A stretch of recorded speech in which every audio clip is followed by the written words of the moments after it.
ചന്ദ്രദേവനെ നോക്കാനിരിക്കരുത്. അതുകൊണ്ടാണ് ഡേറ്റ് പറഞ്ഞത്. ഇന്ന് ഗുരുവായൂർ മഞ്ജരീസിലൂടെ കിച്ചൂട്ടനും ശ്രീമതി രാധാറാണിക്കും ഹാരമണിഞ്ഞിരിക്കുന്നത് അഭിഷേക്, രോഹിണി, ശ്രേയ പൂരാടം. അവരുടെ സ്വദേശം കോഴിക്കോടാണ്. ഇപ്പോൾ അവർ ബഹ്റൈനിൽ സെറ്റിലായിരിക്കുകയാണ്. കിച്ചൂട്ടൻ്റെയും ശ്രീമതി രാധാറാണിയുടെയും ഹാരം നൽകിയതവരാണ്. ശ്രേയയ്ക്കും അഭിഷേകിനും എല്ലാവിധ ആയുരാരോഗ്യ സൗഭാഗ്യങ്ങളും അനുഗ്രഹങ്ങളും ഉണ്ടാവട്ടെ എന്ന് പ്രാർത്ഥിക്കുന്നു. ഇന്ന് അന്നദാനം നൽകിയവർക്കും ഒക്കെ ഗുരുവായൂർ മഞ്ജരീസിൻ്റെ ഹൃദയം നിറഞ്ഞ പിറന്നാൾ ആശംസകൾ അറിയിക്കുകയാണ്. ഹരേ കൃഷ്ണ. അപ്പം നമുക്ക് കൃഷ്ണയാമത്തിലേക്ക് കടന്നാലോ? നമ്മൾ ഇന്നലെ പഠിച്ച ഒരു കഥ എന്ന് പറയുന്നത് ദൃഷ്ടദുമ്നനും കൃഷ്ണയൊക്കെ എങ്ങനെ ഉണ്ടായി എന്നല്ലേ. അങ്ങനെ നമ്മുടെ ദൃഷ്ടദുമ്നനെ എന്ത് ചെയ്തു? ദ്രോണൻ എന്താ ചെയ്തത്? ദൃഷ്ടദുമ്നനെ സ്വന്തം വീട്ടിൽ വിളിച്ചു വരുത്തിയിട്ട് അസ്ത്രവിദ്യകളെല്ലാം നന്നായി പഠിപ്പിച്ചു. വിധിയെ തടുക്കാൻ കഴിയില്ല എന്ന് ആർക്കറിയാം? ദ്രോണന് നന്നായിട്ട് അറിയാം. പെട്ടെന്ന് നിങ്ങൾക്ക് കഥയുടെ ബാലൻസ് കിട്ടില്ല, പക്ഷെ കേട്ടു പോകുമ്പോൾ മനസ്സിലാവും. അങ്ങനെ ദ്രോണൻ എന്താ ചെയ്തത്? ദ്രോണൻ ചിന്തിക്കുകയാണ്, വേറൊരാളുടെ ശിഷ്യൻ എന്നെ വധിക്കാൻ പാടില്ല.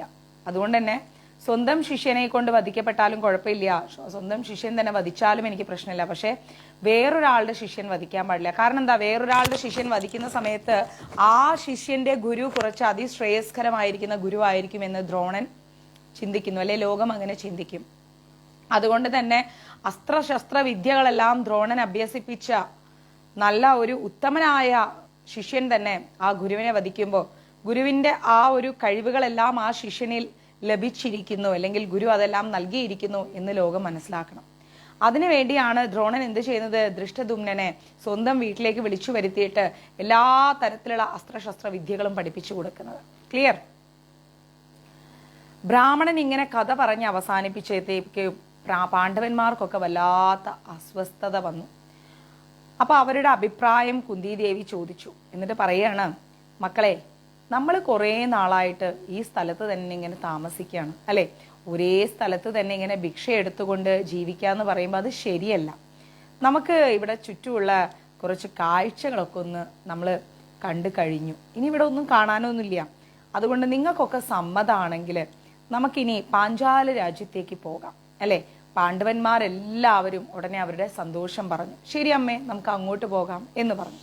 അങ്ങനെ പാണ്ഡവന്മാർ പാഞ്ചാലത്തിലേക്ക് പോകുന്ന കഥയിലേക്കാണ് നമ്മൾ പോകുന്നത്. ഓക്കെ, ഈ സമയത്താണ് വ്യാസമുനി അവിടെ എത്തുന്നത്. പാണ്ഡവന്മാർ അദ്ദേഹത്തെ ഭക്തിപൂർവ്വം സ്വീകരിച്ചു എന്നിട്ടോ. അപ്പൊ അതിൽ സന്തുഷ്ടനായ വ്യാസദേവൻ പറയാണ്, നിങ്ങൾ എല്ലാവരും ഇരിക്കൂ, ഞാൻ നിങ്ങളോട് വന്നിട്ടുള്ളത് ഒരു വളരെ ശ്രേയസ്കരമായ ഒരു കാര്യം പറയാനാണ്. പണ്ട് തപോവനത്തില് മഹാത്മാവായൊരു മഹർഷിയുടെ മകളായിട്ട് അതിസുന്ദരിയായൊരു കുമാരി ഉണ്ടായിരുന്നു. സ്വന്തം കർമ്മദോഷം കൊണ്ട് ആരും അവളെ കല്യാണം കഴിക്കാൻ വന്നില്ല. ഭർത്താവ് ലഭിക്കണം എന്ന് കരുതിയിട്ട് അവൾ എന്ത് ചെയ്തു? ശിവനെ തപസ് ചെയ്തു. ശിവൻ പ്രത്യക്ഷപ്പെട്ടപ്പോൾ അവളോട് ചോദിച്ചു, എന്ത് വരമാണ് നിനക്ക് വേണ്ടതെന്ന് ചോദിച്ചു. അപ്പൊ അവള് ഭയങ്കര ഭയത്തോടു കൂടി പറയാണ്, ഭർത്താരാം ദേഹി എന്ന് പറഞ്ഞു.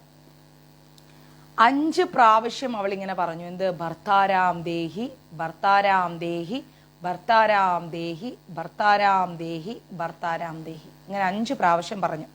അടുത്ത ജന്മത്തിൽ അവൾക്ക് 5 ഭർത്താക്കന്മാരുണ്ടാവുമെന്ന് ശിവൻ അവളെ അങ്ങ് അനുഗ്രഹിച്ചു. ആ കുമാരി ഇപ്പോ ദ്രുപദ രാജധാനിയില് യജ്ഞവേദിയില് അയോജിനായിട്ട് ജനിച്ചിട്ടുണ്ട് എന്ന് പറഞ്ഞു. അയോജിനയായിട്ട് ജനിച്ചിട്ടുണ്ട്. ആ ദിവ്യ കന്യക നിങ്ങളുടെ 5 പേരെയും കൂടി ഭാര്യയാവാൻ ജനിച്ചവളാണ്. അവളുടെ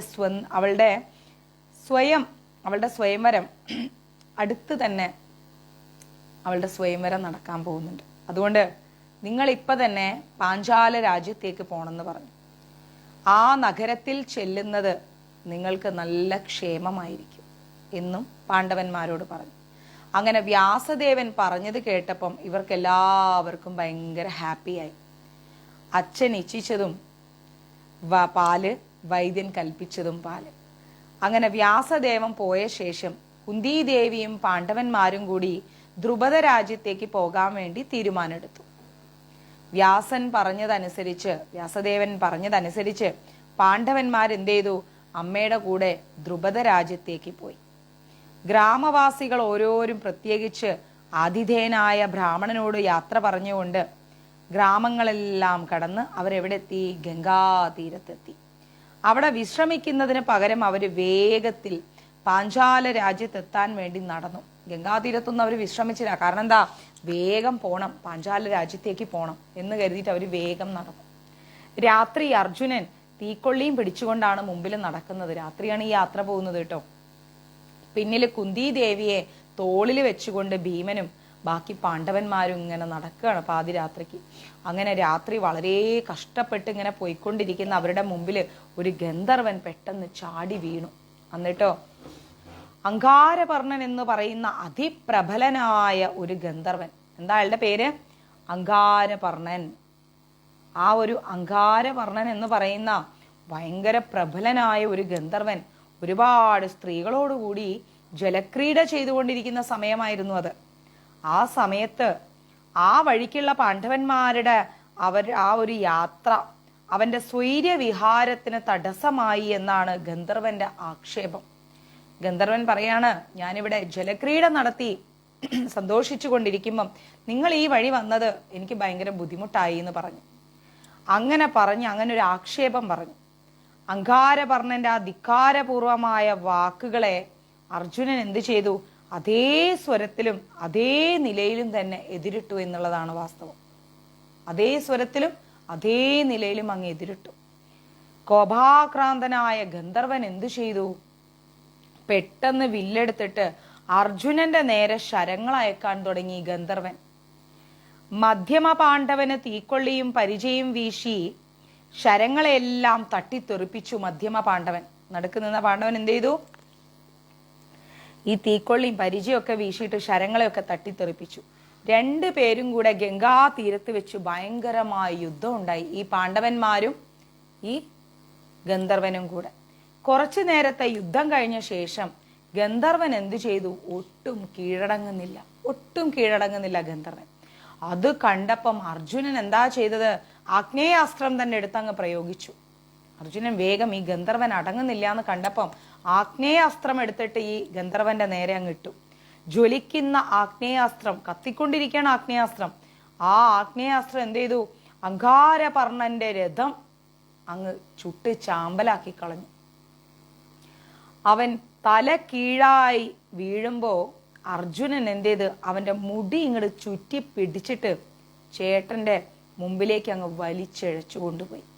അത് കണ്ടിട്ട് കുംഭീനസി എന്ന അവന്റെ ഭാര്യ യുധിഷ്ഠിരന്റെ അടുത്ത് വന്നിട്ട് എൻ്റെ ഭർത്താവിനെ ഒന്നും ചെയ്യല്ലേ എന്ന് കാല് പിടിച്ചങ്ങ് പറഞ്ഞു.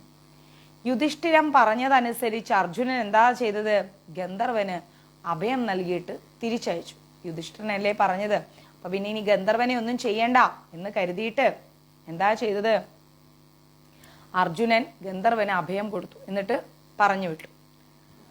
അപ്പൊ രക്ഷപ്പെട്ട ഗന്ധർവനോ അർജുനന്റെ സഖ്യം ആഗ്രഹിച്ചുകൊണ്ട് പറയാണ്, യുദ്ധത്തിൽ ഞാൻ തോറ്റുപോയതുകൊണ്ട് അങ്കാരപർണൻ എന്ന് പറയുന്ന ആ ഒരു പേര് അത് ഞാനങ്ങ് ഉപേക്ഷിച്ചു. അമ്മയെ കുറച്ച് ചൂടുവെള്ളം തരണേ.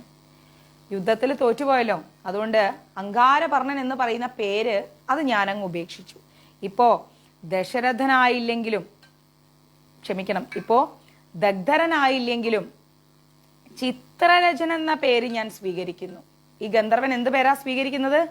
ചിത്രരചൻ എന്ന് പറയുന്ന പേരങ്ങ് സ്വീകരിച്ചു.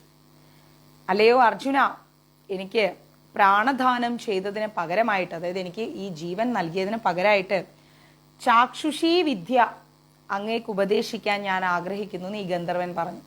അങ്ങനെക്ക് ജീവനെ തിരിച്ചു തന്നല്ലോ, അപ്പൊ ഞാൻ ചാക്ഷുഷീ വിദ്യ എന്ന് പറയുന്നൊരു വിദ്യയുണ്ട്, അത് ഞാൻ അങ്ങേക്ക് ഉപദേശിച്ചു തരാന്ന് പറഞ്ഞു. 3 ലോകങ്ങളിലും നമ്മൾ എന്താഗ്രഹിച്ചാലും കാണാൻ സഹായിക്കുന്ന ഈ വിദ്യ, 3 ലോകങ്ങളിൽ നമ്മൾ എന്ത് കാണാൻ ആഗ്രഹിച്ചാലും അതിനെ സഹായിക്കുന്ന ഈ വിദ്യ പണ്ട് മനുസോമനും സോമൻ വിഷാവസുവിനും നൽകിയതാണ്. എന്താ പറയുന്നത്? പണ്ട് മനുസോമനും സോമൻ അത് വിഷാവസുനും നൽകിയതാന്ന് പറഞ്ഞു. ആ വിഷാവസുവിൽ നിന്നാണ് എനിക്കത് കിട്ടിയത്. ആർക്ക്? ഗന്ധർവന് കിട്ടിയത്. ഉത്തമരായിട്ടുള്ള പുരുഷന്മാർക്ക് മാത്രമാണ് ഈ വിദ്യ ഉപയോഗിക്കാൻ കഴിയുക. അതിനു പുറമെ അങ്ങേക്ക് സഹോദരന്മാർക്കൊക്കെ ഗന്ധർവ രാജ്യത്തുണ്ടായ 100 അംശങ്ങളെയും ഒക്കെ ഞാൻ തരാമെന്ന് പറഞ്ഞു. ആര് പറഞ്ഞു? ഈ ഗന്ധർവൻ പറഞ്ഞു. ദിവ്യങ്ങളായ ആ അശ്വങ്ങൾക്ക് എത്ര ഭാരം എടുത്താലും ആ വശങ്ങൾക്കൊരു ക്ഷീണം ഉണ്ടാവില്ല. അതുകൊണ്ട് അങ്ങ് ആ ദിവ്യമായ അശ്വങ്ങളെയെല്ലാം ഞാൻ നിങ്ങൾക്ക് നൽകാം. ഒപ്പം തന്നെ ഈ ചാക്ഷുഷി വിദ്യയും പറഞ്ഞു തരാമെന്ന് പറഞ്ഞു. 3 ലോകങ്ങളിൽ വെച്ചിട്ട് എന്താഗ്രഹിച്ചാലും നമുക്ക് ഈ ചാക്ഷുഷി വിദ്യ കൊണ്ട് കാണാൻ സാധിക്കുമെന്ന് പറഞ്ഞു. അങ്ങനെ അർജുനനും ആഗ്നേയാസ്ത്രം ഗന്ധർവനും ഉപദേശിച്ച് ചിത്രരചനയിൽ നിന്ന് ചാക്ഷുഷി വിദ്യ സ്വീകരിച്ചു. അർജുനൻ എന്ത് ചെയ്ത്? ആഗ്നേയാസ്ത്രം ഗന്ധർവൻ ഉപദേശിച്ചു കൊടുത്തു. എന്നിട്ട് ഗന്ധർവന്റെ പേര് മാറ്റിയല്ലോ, അങ്കാരവർണ്ണൻ എന്ന പേര് മാറ്റിയിട്ട് ഗന്ധർവൻ എന്ത് പേരാ പിന്നെ സ്വീകരിക്കുന്നത്? ചിത്രരഥൻ എന്ന് പറയുന്ന പേരാണ് സ്വീകരിക്കുന്നത്. കാരണം യുദ്ധത്തിൽ തോറ്റുപോയതുകൊണ്ട്. അങ്ങനെ ആ ചിത്രരഥനിൽ നിന്ന് ഇവരെന്ത് ചെയ്തു? ചാക്ഷുഷി വിദ്യ ഇങ്ങോട്ടേക്ക് സ്വീകരിച്ചു. അതിനുശേഷം ചിത്രരഥൻ പറയാണ്, അല്ലയോ പാണ്ഡുപുത്രന്മാരെ, നിങ്ങളുടെയും നിങ്ങളുടെ പൂർവികന്മാരുടെയും മഹത്വം എന്ന് പറഞ്ഞാൽ അത് ഭയങ്കരം വലിയ മഹത്വമാണ്. നിങ്ങളുടെ വീര്യവും ശൂര്യവും ശൗര്യവും ഒക്കെ അറിഞ്ഞുകൊണ്ട് തന്നെയാണ് ഞാൻ നിങ്ങളെ ആക്രമിച്ചത്. രാത്രിയാവുമ്പോൾ ഞങ്ങൾക്ക് ശക്തി കൂടും. അർജുനനെ എന്നെ ജയിക്കാൻ സാധിച്ചത് അർജുനന്റെ ബ്രഹ്മചര്യ ശക്തി കൊണ്ടാണ്. രാത്രിയാകുമ്പോൾ ഗന്ധർവന്മാർക്ക് ശക്തി കൂടും. അപ്പൊ അർജുനന് ഈ ഗന്ധർവനെ ജയിക്കാൻ സാധിച്ചത് എന്തുകൊണ്ടാണ്? ബ്രഹ്മചര്യ ശക്തി കൊണ്ടാണ്. ബ്രഹ്മചര്യം പരോ ധർമ്മ സ ചാബി നിയത്തസ്ത്വതി എന്നാണ് പറയുന്നത്. യത്മാത് തസ്മാദഹം പാർത്ഥാരണേസ്മി വിജിതസ്ത്വയ. കാമവശനായ ക്ഷത്രിയനാണെങ്കിൽ, അതായത് കാമം മനസ്സിൽ നിറയുന്ന ഒരു ക്ഷത്രിയനാണെങ്കിൽ രാത്രി യുദ്ധത്തിൽ എന്നോട് എതിരിട്ട് ജയിക്കില്ല. ആരോട്? ഗന്ധർവനോട് യുദ്ധത്തിൽ എതിരിട്ട് ജയിക്കില്ല. ഒരു ക്ഷത്രിയൻ ഗൃഹസ്ഥനായിരുന്നാലും യോഗ്യനായ ഒരു പുരോഹിതന്റെ മുമ്പിൽ നടത്തിപ്പോയാൽ രാത്രി പഞ്ചരന്മാരെ മുഴുവൻ ജയിക്കാൻ സാധിക്കും. ആ ഗൃഹസ്ഥൻ നല്ല വൃത്തിയായിട്ടാണ് ജീവിക്കുന്നതെങ്കിൽ രാത്രിയിൽ എത്ര വലിയ ഗന്ധർവന്മാരെയും ജയിക്കാൻ സാധിക്കും. അതുകൊണ്ട് നിങ്ങൾ ധാർമ്മികനും ശുദ്ധനുമായ ഒരു പുരോഹിതനെ വരിക്കണം. നിങ്ങളുടെ ഐശ്വര്യത്തിനും ശ്രേയസിനും വിജയത്തിനും അത് വളരെ അത്യാവശ്യമാണ്. അർജുനനും എന്താ പറയാ ചിത്രരഥനും തമ്മിൽ പരസ്പരം ഇങ്ങനെ സംസാരിച്ച് അവർ നല്ല ഫ്രണ്ട്സായി. ചിത്രരഥൻ പോകുന്നതിന് മുൻപ് പാണ്ഡവന്മാരുടെ പൂർവികന്മാരിൽപ്പെട്ട ചില ആളുകളുടെ കഥകൾ കൂടി പറഞ്ഞു കേൾപ്പിച്ചു. അതിലൊന്നായിരുന്നു നമ്മുടെ കുരുവിന്റെ അച്ഛനായ സംവരണന്റെ കഥ. ആരുടെ? കുരുവിന്റെ അച്ഛനായ സംവരണന്റെ കഥ. ചിത്രരഥൻ അർജുനനെ പറഞ്ഞു കേൾപ്പിച്ച കഥയാണത്. സൂര്യന് തപ്തി എന്ന് പറയുന്ന നല്ല സുന്ദരിയായ ഒരു മോളുണ്ടായിരുന്നു. എന്താ പേര്? തപ്തി. സൂര്യന് തപ്തി എന്ന് പേരുള്ള നല്ല സുന്ദരിയായിട്ടുള്ള ഒരു മോളുണ്ടായിരുന്നു. സാവിത്രിയുടെ സഹോദരിയായ അവള് സദാചാര നിരതരും സാധുശീലയും ഭയങ്കര സൗന്ദര്യമുള്ള ഒരു സ്ത്രീയായിരുന്നു. അവൾക്ക് ഉചിതമായിട്ടുള്ള ഒരു ഭർത്താവിനെ നോക്കിക്കൊണ്ട് 3 ലോകങ്ങളിലും ആരെ അന്വേഷിച്ചിട്ടും കിട്ടുന്നില്ല. ആ സമയത്താണ് ആദിത്യന്റെ ഭക്തനായ സംവരണ രാജാവിനെ ഓർമ്മ വരുന്നത്. ആദിത്യന്റെ ഭക്തനാണ് കേട്ടോ സംവരണ രാജാവെന്ന് പറയും. അദ്ദേഹത്തെ ഓർമ്മ വന്നു. ഉത്തമ വംശവജനും മാതൃകാ രാജാവുമായിട്ട് ജീവിച്ച സംവരണൻ തപസ്സുകൊണ്ട് ആദിത്യന്റെ അനുഗ്രഹത്തിന് വേണ്ടി ഇങ്ങനെ കാത്തിരിക്കുകയായിരുന്നു. ഒരു സമയത്ത് സംവരണൻ എന്തു ചെയ്തു? നായാട്ടിനായിട്ട് ഇങ്ങനെ കാട്ടിൽ നടക്കുകയാണ്. അപ്പൊ പെട്ടെന്ന് തപതിയെ കാണാൻ പറ്റി. തപതി എന്ന് പറയുന്ന ആരാണ്? സൂര്യന്റെ മകളാണ്. അപ്പോൾ സംവരണൻ ഇങ്ങനെ ഒരിക്കൽ കാട്ടിലൂടെ നടക്കുന്ന സമയത്താണ് സൂര്യന്റെ മകളായ തപതിയെ കാണുന്നത്. ആ സുന്ദരിയുടെ സൗന്ദര്യം കണ്ട് ആകർഷിക്കപ്പെട്ട രാജാവ് എന്താ ചെയ്തത്? അവളുടെ അടുത്തേക്ക് അങ്ങ് ചെന്നപ്പോൾ അവള് മേഘജ്യോതിസുകളുടെ ഇടയിൽ അപ്രത്യക്ഷമായി. മേഘങ്ങൾക്കിടയിൽ പോയി അവളങ്ങ് അപ്രത്യക്ഷമായി. നിരാശനായിട്ടിരുന്ന രാജാവ് എന്ത് ചെയ്ത്? കാമപരവശനായിട്ട് കാട്ടില് ഒരു പ്രാന്തനെ പോലെ ഇങ്ങനെ ഓടി നടക്കുകയാണ്. ഇവളെ കാണാൻ പറ്റില്ല. പെട്ടെന്ന് ആ അജ്ഞാത സുന്ദരിയെ കണ്ട് മോഹിച്ച രാജാവ് ഭയങ്കരമായിട്ട് വിഷമിച്ചു, അവൾ എവിടെ പോയി എന്നറിയാതെ. അങ്ങനെ അദ്ദേഹം അവിടെ ആ നിലത്തങ്ങിരുന്നു. അപ്പോ മന്ദസ്മിതാർത്ഥമുഖിയായ തപതി, അതായത് ചിരിച്ചുകൊണ്ട് ഈ പെണ്ണ് രാജാവിൻ്റെ അടുത്ത് വന്ന് സമാധാനിപ്പിച്ചു. എന്നിട്ട് പറഞ്ഞു, രാജാവേ, അങ്ങയുടെ പ്രേമാഭ്യർത്ഥനയ്ക്ക് മറുപടിയായിട്ട് അവൾ പറയാണ്, രാജാവേ, ഞാനൊരു കന്യകയും അസ്വതന്ത്രയുമാണ്. എനിക്ക് സ്വാതന്ത്ര്യമില്ല. അങ്ങേക്ക് എന്നെ കല്യാണം കഴിക്കണമെന്ന് ആഗ്രഹം ഉണ്ടെങ്കിൽ അങ്ങ് എൻ്റെ അച്ഛൻ്റെ അടുത്ത് വരണം. സൂര്യൻ്റെ മകളായ ഞാൻ അച്ഛൻ്റെ അനുഗ്രഹം ഉണ്ടെങ്കിൽ മാത്രമേ അങ്ങയുടെ ഭാര്യയായിട്ട് സന്തോഷത്തോടെ ജീവിക്കുള്ളൂ. സാവിത്രിയുടെ കനിഷ്ഠ സഹോദരിയായ തപതിയാണ് ഞാൻ എന്ന് പറഞ്ഞു. തപതി ഇത്രയും പറഞ്ഞിട്ട് അപ്രത്യക്ഷമായിട്ട് പോയി. രാജാവ് എന്ത് ചെയ്ത് അദ്ദേഹത്തിൻ്റെ പുരോഹിതനായ വസിഷ്ഠനെ മനസ്സിൽ ധ്യാനിച്ചുകൊണ്ട് സൂര്യനെ ഉദ്ദേശിച്ച് ഇങ്ങനെ തപസ് ചെയ്യാൻ തുടങ്ങി. 12ാമത്തെ ദിവസം വസിഷ്ഠൻ എന്ത് ചെയ്തു? രാജാവിൻ്റെ അടുത്ത് വന്നിട്ട് വിവരങ്ങളൊക്കെ ചോദിച്ചു. അപ്പം ധർമ്മജ്ഞനായ മുനി രാജാവിന് വേണ്ടി തപതിയെ കല്യാണം കഴിക്കാൻ സൂര്യൻ്റെ അടുത്തേക്ക് അങ്ങ് ഉയർന്ന് പൊങ്ങി. തപനൻ എന്ത് ചെയ്തു? വസിഷ്ഠനെ കണ്ടിട്ട് അഭിവാദ്യം ചെയ്ത്, തപനൻ എന്ന് പറയുമ്പോൾ സൂര്യൻ വസിഷ്ഠനെ കണ്ടിട്ട് അഭിവാദ്യം ചെയ്തിട്ട് ചോദിച്ചു, അങ്ങ് എന്താണ് ഈ വഴിക്ക് വന്നത് എന്ന് ചോദിച്ചു. അപ്പോൾ പറഞ്ഞു, സംവരണന് വേണ്ടിയിട്ട് അങ്ങയുടെ മകളായ തപതിയെ കല്യാണം ചോദിക്കാൻ വേണ്ടിയാണ് ഞാനിവിടെ വന്നത്. സന്തുഷ്ടനായ സഹസ്രകിരണൻ, അതായത് സൂര്യൻ, വളരെ സന്തോഷത്തോടു കൂടി തപതിയെ എന്ത് ചെയ്തു? മഹർഷിയുടെ കയ്യിലങ്ങ് കൊടുത്തു. തൻ്റെ പ്രേമപാത്രമായ തപതിയോടുകൂടി വസിഷ്ഠൻ വരുന്നത് കണ്ടിട്ട്, അത്രയും സ്നേഹിച്ച തപതീനെയും കൂട്ടിക്കൊണ്ട് വസിഷ്ഠൻ വരുന്നത് കണ്ടപ്പോഴേക്കും ഈ സംവരണൻ്റെ തപസ് അത് ഫലവത്തായി എന്ന് മനസ്സിലായപ്പോൾ രാജാവിന് ഭയങ്കര സന്തോഷമായി. വസിഷ്ഠന്റെ സമ്മതത്തോടു കൂടി അവിടെ വെച്ച് തന്നെ ദേവന്മാരുടെയും ഗന്ധർവന്മാരുടെയും ഒക്കെ സാന്നിധ്യത്തിൽ സംവരണൻ എന്ത് ചെയ്ത്? വിധിപ്രകാരം തപതിയെ കല്യാണം കഴിച്ചു.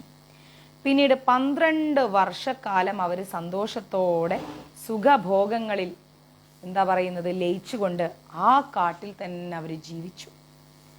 അങ്ങനെ തപതീ സംവരണന്മാരുടെ മകനായ ആളാണ് ആര്? പ്രസിദ്ധനായ കുരു. ഓക്കെ, തപതീ സംവരണന്മാരുടെ മകനാണ് പ്രസിദ്ധനായ കുരു. ആ കുരുവിൻ്റെ വംശത്തിൽ പിറന്നതുകൊണ്ടാണ് നിങ്ങൾ കൗരവരായത്. ഓക്കെ, അങ്ങനെ 12 വർഷങ്ങൾക്ക് ശേഷം അവർ നാട്ടിൽ മടങ്ങി വന്നിട്ട് രാജ്യത്തെ സമൃദ്ധമാക്കി തീർത്തിട്ട് വളരെ കാലം തപതിയും സംവരണം രാജ്യം ഭരിച്ചു. പുരോഹിതനായ ഗുരുവായ വസിഷ്ഠന്റെ അനുഗ്രഹം കൊണ്ടാണ് സംവരണന്റെ ജീവിതം ഇത്രയും സന്തോഷപൂർണമായതും ഒപ്പം തന്നെ കൃതാർത്ഥമായി തീർന്നതും. അതുകൊണ്ട് നിങ്ങൾ ഒരാളെ പുരോഹിതനായി ഭരിക്കണം. ഒരൊറ്റ ആളെ ഗുരുവായിട്ട് സ്വീകരിക്കാൻ പാടുള്ളൂ. വേദധർമ്മജ്ഞനും ജിതേന്ദ്രിയനും ക്ഷമാശീലനുമായ വസിഷ്ഠനെ പോലൊരു പുരോഹിതനുണ്ടെങ്കിൽ എല്ലാം എളുപ്പമാണ്. ഒരു ഗുരുവിനെ നമ്മൾ സ്വീകരിക്കുമ്പോൾ ആ ഗുരുവിന് വേണ്ട ക്വാളിറ്റീസ് എന്താണ്? വേദധർമ്മജ്ഞനായിരിക്കണം, ജിതേന്ദ്രിയനായിരിക്കണം, ക്ഷമാശീലനായിരിക്കണം. അത്രയും ക്ഷമയുണ്ടാവണം ഗുരുവിന്. ഗുരുവിൻ്റെ ഏറ്റവും വലിയ ക്വാളിറ്റിയാണ് ക്ഷമ എന്ന് പറയുന്നത്. ഇതൊക്കെ ഉണ്ടെങ്കിൽ മാത്രമേ അദ്ദേഹത്തിന് ഒരു പുരോഹിതനായി സമൂഹത്തിൽ ജീവിക്കാൻ പറ്റൂ. അങ്ങനെയുള്ള ഒരു പുരോഹിതനെയാണ് നമ്മൾ സ്വീകരിക്കേണ്ടത്. അങ്ങനെ അവരുടെ പൂർവ്വ പിതാക്കന്മാരുടെ പുരോഹിതനായ വസിഷ്ഠന്റെ മഹത്വം അറിഞ്ഞാൽ കൊള്ളാന്ന് അർജുനൻ ആഗ്രഹം പറഞ്ഞു. ഇങ്ങനെയൊക്കെ ആണെങ്കിൽ ആ ഞങ്ങളുടെ പൂർവ്വ പിതാമഹന്മാരുടെ അച്ഛൻ്റെ അങ്ങനെയുള്ള പിതാമഹന്മാരുടെ പുരോഹിതനായ വസിഷ്ഠന്റെ മഹത്വം അതറിയണമെന്ന് ആര് പറഞ്ഞു? അർജുനൻ പറഞ്ഞു. അപ്പൊ ഗന്ധർവൻ വീണ്ടും വസിഷ്ഠനും വിശ്വാമിത്രനും തമ്മിലുണ്ടായ കലഹത്തെ പറ്റി പറയാൻ തുടങ്ങി. വസിഷ്ഠനും വിശ്വാമിത്രനും തമ്മിൽ കലഹം ഉണ്ടായി, അതേക്കുറിച്ച് വീണ്ടും പറയാൻ തുടങ്ങി. പണ്ട് കാന്യാകുബ്ജം എന്ന് പറയുന്ന രാജ്യത്ത്, എവിടെയാണ് കാന്യാകുബ്ജം എന്ന് പറയുന്ന ഒരു രാജ്യത്ത് ഗാദി എന്ന പേരായ അതിപ്രസിദ്ധനായ ഒരു രാജാവ് ഉണ്ടായിരുന്നു. ആരാണ്? ഗാദി. അങ്ങനെ പേരുള്ള ഒരു അതിപ്രസിദ്ധനായിട്ടുള്ള ഒരു രാജാവ് ഉണ്ടായിരുന്നു. അദ്ദേഹത്തിന്റെ മകനാണ് ലോകം മുഴുവൻ അറിയപ്പെടുന്ന വിശ്വാമിത്രൻ. ഓക്കെ, കന്യാകുബ്ജം എന്ന് പറയുന്ന രാജ്യത്ത് ഗാദി എന്ന് പേരുള്ള ഒരു രാജാവ് ഉണ്ടായിരുന്നു. അദ്ദേഹത്തിന്റെ മകനാണ്, ആ ഗാദിയുടെ മകന്റെ പേരെന്താണ്? ലോകം മുഴുവൻ അറിയപ്പെടുന്ന വിശ്വാമിത്രൻ. മൃഗപ്രിയനായിരുന്ന അദ്ദേഹം, വിശ്വാമിത്രന് മൃഗങ്ങളോട് ഭയങ്കര ഇഷ്ടമായിരുന്നു. ഒരിക്കൽ അദ്ദേഹം അമാത്യന്മാരോടും സൈന്യങ്ങളോടും കൂടി കാട്ടിലേക്ക് പോയി. ക്ഷമിക്കണം കേട്ടോ, അവര് കാട്ടിലേക്ക് പോയി. കുറേ സമയം ദുഷ്ടമൃഗങ്ങളെയൊക്കെ അവരിങ്ങനെ വേട്ടയാടി. അദ്ദേഹം അങ്ങനെ ഉച്ച സമയമായപ്പോൾ അദ്ദേഹത്തിന് ഭയങ്കര വിശപ്പും ദാഹവും ഒക്കെ വന്നു. എന്നിട്ട് അദ്ദേഹം എന്താ ചെയ്തത്? ഈ വിശ്വാമിത്രൻ വസിഷ്ഠന്റെ ആശ്രമത്തിലേക്ക് കയറി ചെന്നു. മൃഗയാശ്രാന്തരായ രാജാവിനെയും പരിവാരങ്ങളെയും മഹർഷി എന്ത് ചെയ്തു? സ്വീകരിച്ചു. എന്നിട്ട് വിഭവസമൃദ്ധമായ സദ്യയൊക്കെ കൊടുത്ത് സൽക്കരിച്ചു. മാത്രമല്ല ഒരുപാട് സമ്മാനങ്ങളൊക്കെ കൊടുത്തു. വസിഷ്ഠൻ അവരെ അങ്ങ് സന്തോഷിപ്പിച്ചു. ആരെ? വിശ്വാമിത്രനെയും കൂട്ടരെയും. എല്ലാവരും അവിടെ കിടന്ന് ഭക്ഷണമൊക്കെ കഴിച്ച് വെള്ളമൊക്കെ കുടിച്ച് ക്ഷീണമൊക്കെ തീർത്തു. അങ്ങനെ വിശ്വാമിത്രൻ എന്ത് ചെയ്തു? വിസ്മിതനായി അന്വേഷിച്ചു, ഈ കാട്ടില് എങ്ങനെയാണ് ഇത്രയും വലിയ വിഭവങ്ങളും സമ്മാനങ്ങളും ഒക്കെ ഒരുക്കാൻ മഹർഷിക്ക് സാധിച്ചത് എന്ന് ചോദിച്ചു. എങ്ങനെയാണ് ഈ കാട്ടിൻ്റെ ഉള്ളിൽ താമസിച്ചിട്ട് ഇതിനൊക്കെ സമയം എങ്ങനെ കിട്ടി, ഇതൊക്കെ എങ്ങനെ ഒരുക്കാൻ സാധിച്ചു എന്ന് ചോദിച്ചു. അപ്പോഴാണ് ഏത് കാമ്യ വസ്തുക്കളും ചുരത്താൻ കഴിയുന്ന നന്ദിനി എന്ന് പറയുന്ന ദിവ്യ പശു വസിഷ്ഠന്റെ അടുത്തുണ്ടെന്ന് മനസ്സിലായത്. അതിൻ്റെ അനുഗ്രഹം കൊണ്ടാണ് എന്തു നേടാൻ സാധിക്കുന്നുള്ള കാര്യം വിശ്വാമിത്രൻ മനസ്സിലാക്കിയത്. എന്താ പറഞ്ഞത്? വിശ്വാമിത്രൻ അത് ചോദിച്ചപ്പം പറയാണ്, വസിഷ്ഠന്റെ അടുത്ത് നന്ദിനി എന്ന് പറയുന്ന ഒരു പശുവുണ്ട്. ആ നന്ദിനിക്ക് എന്ത് കാര്യവും നൽകാൻ സാധിക്കും, എന്തും നൽകാൻ സാധിക്കും ചോദിച്ചു കഴിഞ്ഞാൽ. അത് വളരെയധികം സ്പെഷ്യലായിട്ടുള്ളൊരു പശുവാണെന്ന്. ഉടനെ വിശിഷ്ട വസ്തുക്കൾക്കെല്ലാം രാജാവാണ് അധികാരി എന്ന ന്യായത്തിൽ ആ പശുവിനെ തനിക്ക് തരണം എന്ന് വിശ്വാമിത്രൻ പറഞ്ഞു. വിശ്വാമിത്രൻ പറഞ്ഞു, ഞാൻ രാജാവാണ്, അപ്പം വിശിഷ്ടമായുള്ള വസ്തുക്കളൊക്കെ ആർക്കാ കിട്ടേണ്ടത്? രാജാവിനാണ് കിട്ടേണ്ടത്. അതുകൊണ്ട് നന്ദിനി പശുവിനെ എനിക്ക് തരണം എന്ന് പറഞ്ഞു. പകരം വസിഷ്ഠന്റെ അടുത്ത് പറഞ്ഞു, ആവശ്യങ്ങൾക്കായിട്ട് നിങ്ങൾക്ക് കുറേ വേറെ പശുവിനെ തരാം, നിങ്ങൾ അതിനൊക്കെ ഉപയോഗിച്ചു, നന്ദിനിയെ എനിക്ക് തരണം എന്ന് പറഞ്ഞു. വസിഷ്ഠൻ പറഞ്ഞു, ഒരിക്കലും സാധ്യമല്ല. വിശ്വാമിത്രനോട് പറഞ്ഞു, ഒരിക്കലും സാധ്യമല്ല, ഈ ആവശ്യം ഞാൻ അംഗീകരിക്കില്ല എന്ന് പറഞ്ഞു. കാമധേനുവിന്റെ മകളായ നന്ദിനിയെ തരാൻ ഒരു നിവർത്തിയില്ല. കാമധേനുവിന്റെ മകളാണ് ആര്? നന്ദിനി, മറന്നുപോരുത് കേട്ടോ. കാമധേനുവിന്റെ മകളായ നന്ദിനിയെ തരാൻ ഒരു നിവർത്തിയില്ല എന്ന് പറഞ്ഞു. അത് എൻ്റെ ആശ്രമം വിട്ടിട്ട് പോവില്ല എന്ന് മഹർഷി പറഞ്ഞു. വിശ്വാമിത്രൻ പറയാണ്, എൻ്റെ ആശ്രമം വിട്ടിട്ട് ആ നന്ദിനി പശു എങ്ങോട്ടും പോവില്ല. ക്ഷത്രിയനായ വസിഷ്ഠനാണല്ലോ ഇത് പറയുന്നത്. വസിഷ്ഠന്റെ ആശ്രമം വിട്ട് എങ്ങോട്ടും പോവില്ല. ക്ഷത്രിയനായ വിശ്വാമിത്രന് ദേഷ്യം വന്നു. അദ്ദേഹത്തിന്റെ പൗരുഷം അങ്ങ് തലപൊക്കി എന്ന് വേണമെങ്കിൽ പറയാം. ആ പശുവിനെ ബലമായിട്ട് പിടിച്ചു കെട്ടി കൊണ്ടുപോകാൻ വേണ്ടിയിട്ട് ഭടന്മാരോട് പറഞ്ഞു. ആര് പറഞ്ഞു? വിശ്വാമിത്രൻ പറഞ്ഞു. ഭടന്മാര് വന്നിട്ട് എന്താ ചെയ്തത്? ആ പശുവിന്റെ കഴുത്തിൽ കയറിട്ടിട്ട് ബലമായിട്ട് അതിനെ പിടിക്കാൻ തുടങ്ങി. പശുവോ ദയനീയമായിട്ട് വസിഷ്ഠന്റെ മുഖത്തേക്ക് നോക്കുകയാണ്, ഭയങ്കര ദയനീയമായിട്ട്. ആത്മരക്ഷയ്ക്ക് വേണ്ടതെല്ലാം ചെയ്തു കൊള്ളാൻ മഹർഷി പറഞ്ഞു. നിന്റെ രക്ഷയ്ക്ക് വേണ്ടി നീ എന്തും ചെയ്തു എന്ന് പറഞ്ഞു. ഉടനെ നന്ദിനി ഒരു രൗദ്രമൂർത്തിയായി മാറി, ഭയങ്കരം രൗദ്രഭാവത്തിലുള്ളൊരു മൂർത്തിയായി മാറി. കോപം ജ്വലിക്കുന്ന കണ്ണുകളോട് കൂടിയ പശുവിൻ്റെ അവയവങ്ങളിൽ നിന്ന് പല രാജ്യക്കാരായ അനേകം സൈന്യങ്ങൾ ആയുധങ്ങളോടുകൂടി ഇറങ്ങി വന്ന് വിശ്വാമിത്രനോട് യുദ്ധം ചെയ്യാൻ തുടങ്ങി. അവരുടെ പരാക്രമം സഹിക്കാൻ പറ്റാതെ ആയപ്പോഴേക്കും വിശ്വാമിത്രന് സൈന്യങ്ങൾ 4 പാടും ചെതറി അങ്ങ് ഓടി. വിശ്വാമിത്രന്റെ ആ ഒരു ക്ഷാത്രശക്തിയും വസിഷ്ഠന്റെ ആ ഒരു ബ്രഹ്മശക്തിയും കൂടി എതിരിട്ട് പരാജയപ്പെട്ടു പോയി ഇവര്. ബ്രഹ്മ തേജസ്സിൽ നിന്നുണ്ടായ ആ ഒരു അത്ഭുതം കണ്ടിട്ട് വിസ്മിതനും അപമാനിതനുമായ വിശ്വാമിത്രൻ പറഞ്ഞു, ദിഗ്ബലം ക്ഷത്രിയ ബലം ബ്രഹ്മതേജോ ബലം ബലം ബലാബലം വിനിശ്ചത്യ തപ ഏവ പരംബലം എന്ന് വിശ്വാമിത്രൻ പറഞ്ഞു. ക്ഷത്രിയ ശക്തി കൊണ്ടുള്ള ബലം എന്ന് പറഞ്ഞാൽ അത് നിസ്സാരമാണ്. ബ്രഹ്മ തേജസ്സിൽ നിന്നുണ്ടാകുന്ന ബലം എന്ന് പറഞ്ഞാൽ അത് യഥാർത്ഥ ബലമാണ്. എന്താ പറയുന്നത്? ക്ഷത്രിയ ബലം കൊണ്ടുള്ള ബലം എന്ന് പറഞ്ഞാൽ നിസ്സാരമാണ്. ബ്രഹ്മ തേജസ്സിൽ നിന്നുണ്ടാവുന്ന ബലം എന്ന് പറഞ്ഞാൽ അത് യഥാർത്ഥ ബലമാണ്. രണ്ടിൻ്റെയും ബലാബലങ്ങളെ പറ്റി ചിന്തിക്കുമ്പോൾ തപസ് തന്നെയാണ് ഏറ്റവും പ്രബലമായിട്ടുള്ളത്. അങ്ങനെ വിശ്വാമിത്രൻ വിസ്തൃതമായ രാജ്യവും ഐശ്വര്യവും എല്ലാം ഉപേക്ഷിച്ചിട്ട് തപസ്സിനായിട്ട് വിശ്വാമിത്രൻ എവിടേക്ക് പോയി? കാട്ടിലേക്ക് പോയി. പിന്നീട് എന്താ ചെയ്തത്? നല്ല കഷ്ടപ്പെട്ട് തപസ് ചെയ്തിട്ട് തപസ് കൊണ്ട് അദ്ദേഹം എന്ത് ചെയ്തു? ബ്രഹ്മശക്തിയെയും ബ്രാഹ്മണ്യത്തെയും ഒക്കെ സമ്പാദിച്ചു. അസാധാരണ സിദ്ധിയോടുകൂടി അദ്ദേഹത്തിന് ഇന്ദ്രനോടൊപ്പം അമൃത് പാനം ചെയ്യാൻ സാധിച്ചു. എന്താ സാധിച്ചത്? ഇന്ദ്രനോടൊപ്പം അമൃത് കൂടി കുടിക്കാൻ വിശ്വാമിത്രന് സാധിച്ചു. പിന്നീടോ മഹാസിദ്ധനായിരിക്കുന്ന വസിഷ്ഠനോടുള്ള ദേഷ്യം, ആ ദേഷ്യം തീർക്കാൻ, ദേഷ്യം വിശ്വാമിത്രൻ ഒഴിവാക്കിയില്ല. വസിഷ്ഠനോട് ഭയങ്കര ദേഷ്യം. അതിന് പകരം വീട്ടാൻ വേണ്ടിയിട്ട് ഇങ്ങനെ വിശ്വാമിത്രൻ ഒരു സമയവും കാത്തിരിക്കുകയാണ്.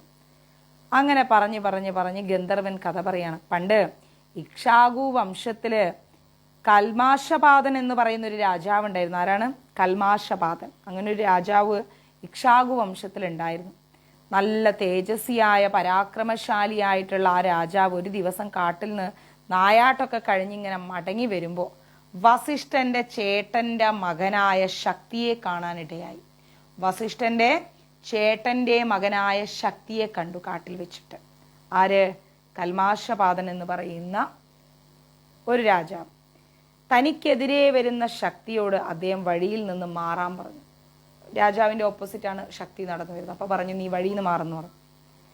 രാജാക്കന്മാർ താപസന്മാർക്കാണ് വഴിമാറി കൊടുക്കേണ്ടത് എന്ന് ശാസ്ത്രവിധി അനുസരിച്ച് രാജാവാണ് വഴിമാറേണ്ടതെന്ന് ശക്തിയും പറഞ്ഞു. രാജാക്കന്മാർ താപസന്മാർക്കാണ് വഴിമാറി കൊടുക്കേണ്ടത്, അതാണ് ശാസ്ത്രവിധി. അതുകൊണ്ട് രാജാവ് വഴിമാറാൻ പറഞ്ഞു. ശക്തി പറഞ്ഞു. രണ്ടുപേരും വഴിമാറില്ല എന്നായി. അവസാനം രാജാവ് എന്ത്? ശക്തിയെ ചമ്മട്ടി കൊണ്ട് വഴിയിലിട്ട് അടിച്ചങ്ങോട്ട് തെന്നി മാറ്റി. അടി കൊണ്ട് ദേഹം മുഴുവൻ മുറിഞ്ഞു. ആ വേദനയോടെ അപമാനത്തോടും കൂടി മഹർഷി എന്ത് ചെയ്ത്?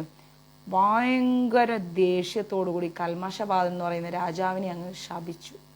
അല്ലയോ നൃപാതപ, നിന്റെ ഗുരുപുത്രനായ എന്നെ അടിക്കുകയും അപമാനിക്കുകയും ചെയ്ത നീ ഒരു രാക്ഷസനെ പോലെ പെരുമാറിയതാൽ നീ നരഭോജിയായ ഒരു രാക്ഷസനായി ഭൂമിയിൽ ചുറ്റിത്തിരിയട്ടെ എന്ന് പറഞ്ഞു. വിശ്വാമിത്രനോടാട്ടോ പറയുന്നത്. ശാപം കേട്ടപ്പോഴേ, അല്ല, കൽമഷപാതനോടാ പറയുന്നത്, രാജാവിനോട്. ശാപം കേട്ടപ്പോഴത്തേക്കും കൽമഷപാതൻ അദ്ദേഹത്തിന്റെ തെറ്റ് മനസ്സിലാക്കിയിട്ട് സാത്വിക പ്രകൃതിയെ സ്വീകരിച്ചുകൊണ്ട് എന്ത് ചെയ്തു? ശക്തിയെ അങ്ങ് പ്രസാദിപ്പിക്കാൻ തുടങ്ങി. അയ്യോ, എനിക്ക് തെറ്റുപറ്റി എന്ന് പറഞ്ഞ് ശക്തിയെ സന്തോഷിപ്പിക്കാൻ തുടങ്ങി. വിശ്വാമിത്രൻ അടുത്തു തന്നെ മറഞ്ഞു നിന്നിട്ട് രാജാവിൻ്റെയും ശക്തിയുടെയും വാക്കുതർക്കങ്ങളെല്ലാം ശ്രദ്ധിക്കുന്നുണ്ടായിരുന്നു. രാജാവ് സ്വാത്വികനായതുകൊണ്ട് വിശ്വാമിത്രൻ തൻ്റെ ഒരു കിങ്കരനായ ഒരു രാക്ഷസനെ കാൽമഷപാതനിലേക്ക് അങ്ങ് ആവേശിപ്പിച്ചു. ശാപത്തിൻ്റെയും രാക്ഷസാവേശത്തിൻ്റെയും ഫലമായിട്ട് രാജാവ് ദേഷ്യമുള്ള ഒരു രാക്ഷസനായി മാറിയിട്ട് ഈ പാതൻ എന്ന് പറയുന്ന രാജാവ് കാട്ടിലൊക്കെ ചുറ്റിത്തിരിയാൻ തുടങ്ങി.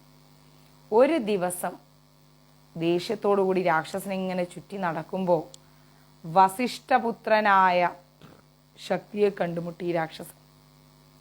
നീ അനുചിതമായൊരു ശാപം എനിക്ക് തന്നതുകൊണ്ട് നരമാംസ ഭോജനമാണ് ഞാൻ കഴിക്കുന്നത്, അതുകൊണ്ട് അത് നിന്നിൽ നിന്ന് തന്നെ തുടങ്ങട്ടെ എന്ന് രാജാവായി രാക്ഷസൻ പറഞ്ഞു. അതും പറഞ്ഞ് ശക്തിയെ അങ്ങോട്ട് കൊന്നു തിന്നു. വിശ്വാമിത്രൻ എന്ത് ചെയ്തു? പിന്നെ ആ രാക്ഷസനെ വസിഷ്ഠന്റെ മക്കളുടെ അടുത്തേക്ക് അയച്ചു. വസിഷ്ഠന്റെ 100 പുത്രന്മാരെയും ആ രാക്ഷസനായ രാജാവ് അങ്ങ് തിന്നൊടുക്കി. വസിഷ്ഠന് ഭയങ്കര വിഷമം ഉണ്ടായി. എങ്കിലും ക്ഷമയോടുകൂടി ആ മഹത്തായ ആ മനുഷ്യൻ, അദ്ദേഹം വിശ്വാമിത്രനോട് പകരം വീട്ടണമെന്ന് ചിന്തിച്ചില്ല. വിശ്വാമിത്രനാണ് എൻ്റെ പുത്രന്മാരോട് പകരം പുത്രന്മാരെ കൊല്ലിച്ചത്. വിശ്വാമിത്രനാണ് വസിഷ്ഠന്റെ മക്കളെ കൊല്ലിച്ചത്. അതറിഞ്ഞിട്ട് പോലും അദ്ദേഹം പ്രതികാര ബുദ്ധി ഒന്നും കാണിച്ചില്ല. മഹാജ്ഞാനിയായ മക്കളെല്ലാം നഷ്ടപ്പെട്ടപ്പോൾ ഭയങ്കര വിഷമിച്ചിരിക്കുന്ന വസിഷ്ഠൻ ഇനി ജീവിച്ചിട്ട് പ്രത്യേകിച്ച് കാര്യമൊന്നുമില്ല എന്ന് കരുതിയിട്ട് ശരീരം ഉപേക്ഷിക്കാൻ അങ്ങ് തീരുമാനിച്ചു. എന്നിട്ടോ ഉന്നതമായിട്ടുള്ള വലിയൊരു മേരു ശൃംഗത്തിൽ കയറിയിട്ട് കീഴോട്ട് ചാടി. ഒരു വലിയ മലയിൽ കയറിയിട്ട് വസിഷ്ഠൻ എന്ത് ചെയ്ത്? താഴേക്ക് ചാടി. പക്ഷേ യാതൊരു അപകടവും ഇല്ലാതെ അദ്ദേഹം രക്ഷപ്പെട്ടു. പിന്നെന്താ ചെയ്തത്? മലയിൽ നിന്ന് ചാടിയിട്ട് മരിച്ചില്ല. പിന്നെ അദ്ദേഹം എന്ത് ചെയ്ത്? നേരെ ഒരു കാട്ടിൽ പോയിട്ട് കാട്ടുതീയിലേക്ക് ചാടി. അഗ്നി വെള്ളം പോലെ ശീതളമായിട്ടാണ് അനുഭവപ്പെട്ടത്. അപ്പോൾ വസിഷ്ഠന് അഗ്നി, ആ തീ വെള്ളം പോലെയാണ് തോന്നിയത്. കയറുകൊണ്ട് അദ്ദേഹം ഇങ്ങനെ അദ്ദേഹത്തെ തന്നെ സ്വയം കെട്ടിയിട്ട് വലിയൊരു നദിയിലേക്ക് എടുത്ത് ചാടി. നദി എന്ത് ചെയ്ത് മുനിയെ ആ ഒരു നദിയിൽ നിന്ന് വേർപെടുത്തിയിട്ട് കരയ്ക്ക് കൊണ്ടുപോയി വെച്ചു. അതുകൊണ്ട് ആ നദിക്ക് വിഭാഷ എന്ന് പറയുന്ന പേര് കിട്ടി. വിഭാഷ എന്ന് പറഞ്ഞ ഒരു നദിയുണ്ട് കേട്ടോ. വസിഷ്ഠനെ നദി ഒന്നും ചെയ്യാതെ കരയിൽ കൊണ്ട് നിർത്തിയപ്പോഴാണ് ആ ഒരു നദി മുനിയെ പാശത്തിൽ നിന്ന് വേർപെടുത്തിയിട്ട്, ആ കെട്ടിയിട്ടതിൽ നിന്നൊക്കെ വേർപെടുത്തിയിട്ട് കരയ്ക്ക് കൊണ്ട് നിർത്തിയതുകൊണ്ടാണ് വിഭാഷ എന്ന് പറയുന്ന പേരുണ്ടായത്. മനസ്സിന് യാതൊരു സമാധാനവും കിട്ടാതെ ഇങ്ങനെ അലഞ്ഞു നടക്കുമ്പോൾ ഹിമാലയത്തു നിന്ന് ഒഴുകി വരുന്ന ഭയങ്കരമായ ഗംഗാ നദിയുടെ തീരത്തേക്ക് ഈ വസിഷ്ഠനെത്തി. ഒരു വലിയ കല്ലെടുത്തിട്ട് അദ്ദേഹത്തിൻ്റെ ദേഹത്തോടു കൂടി കെട്ടിവെച്ചിട്ട് നദിയിലേക്ക് ഒരൊറ്റ ചാട്ടം. വസിഷ്ഠൻ വെള്ളത്തിൽ വീണ് ഉടനെ നദി 100 വഴിയായിട്ട് ഒഴുകാൻ തുടങ്ങി. ശതധാവിദ്രുതയായിട്ട് ഒഴുകിയത് കൊണ്ട് ആ നദി ശതദ്രു എന്ന പേരിൽ അങ്ങ് പ്രസിദ്ധമായി. 100 വഴിക്ക് ഒഴുകിയത് കൊണ്ട് ശതദ്രു എന്ന് പറയുന്ന രീതിയിൽ ആ നദി പ്രസിദ്ധമായി. വസിഷ്ഠൻ അങ്ങനെ കരയിൽ തന്നെ നിൽക്കുകയാണ്. വസിഷ്ഠൻ എന്നിട്ടും മരിച്ചില്ല. ഇങ്ങനെ ഒരു വിധത്തിലും വസിഷ്ഠന് മരിക്കാൻ പറ്റുന്നില്ല എന്ന് കണ്ടപ്പോൾ വസിഷ്ഠൻ എന്ത് ചെയ്ത് ആത്മഹത്യ ചെയ്യാന്നുള്ള തീരുമാനം അങ്ങ് ഒഴിവാക്കിയിട്ട് ആശ്രമത്തിലേക്ക് മടങ്ങിപ്പോയി. ആശ്രമത്തിലെത്തിയപ്പോഴോ വിഷയാർത്ഥമായ വേദോച്ചാരണ സ്വനം കേട്ടിട്ട് തൻ്റെ മകൻ്റെ ഭാര്യയായ അദൃഷിദ്ധിയോട് അതെന്താണെന്ന് ചോദിച്ചു. അപ്പം അദൃഷിദ്ധി പറയണം, അങ്ങയുടെ മകനായ ശക്തിയുടെ ഗർഭം എൻ്റെ ഉദരത്തിലുണ്ട്. ശക്തി മരിച്ചുപോയല്ലോ. അപ്പം അങ്ങയുടെ മകനായ ശക്തിയുടെ ഗർഭം എൻ്റെ വയറ്റിലുണ്ട്. 12 വർഷമായിട്ട് അവൻ എൻ്റെ വയറ്റിൽ കിടന്ന് വേദം പറഞ്ഞുകൊണ്ടിരിക്കുകയാണ്. അവൻ്റെ ശബ്ദമാണ് അവിടുന്ന് കേൾക്കുന്നത് എന്ന് പറഞ്ഞു. വസിഷ്ഠൻ അത് കേട്ടപ്പോൾ ഭയങ്കര സന്തോഷമായി. അപ്പോൾ പറയാണ്, വസിഷ്ഠൻ ചിന്തിക്കണം, എനിക്ക് നല്ല ഒരു ശ്രേഷ്ഠനായൊരു പൗത്രൻ, മകൻ്റെ മകൻ വംശവർദ്ധനായിട്ടുണ്ടാവും, ജനിക്കാൻ പോവാണെന്ന് അറിഞ്ഞപ്പം മരിക്കണം എന്നുള്ള ചിന്ത വസിഷ്ഠൻ അങ്ങ് ഉപേക്ഷിച്ചു.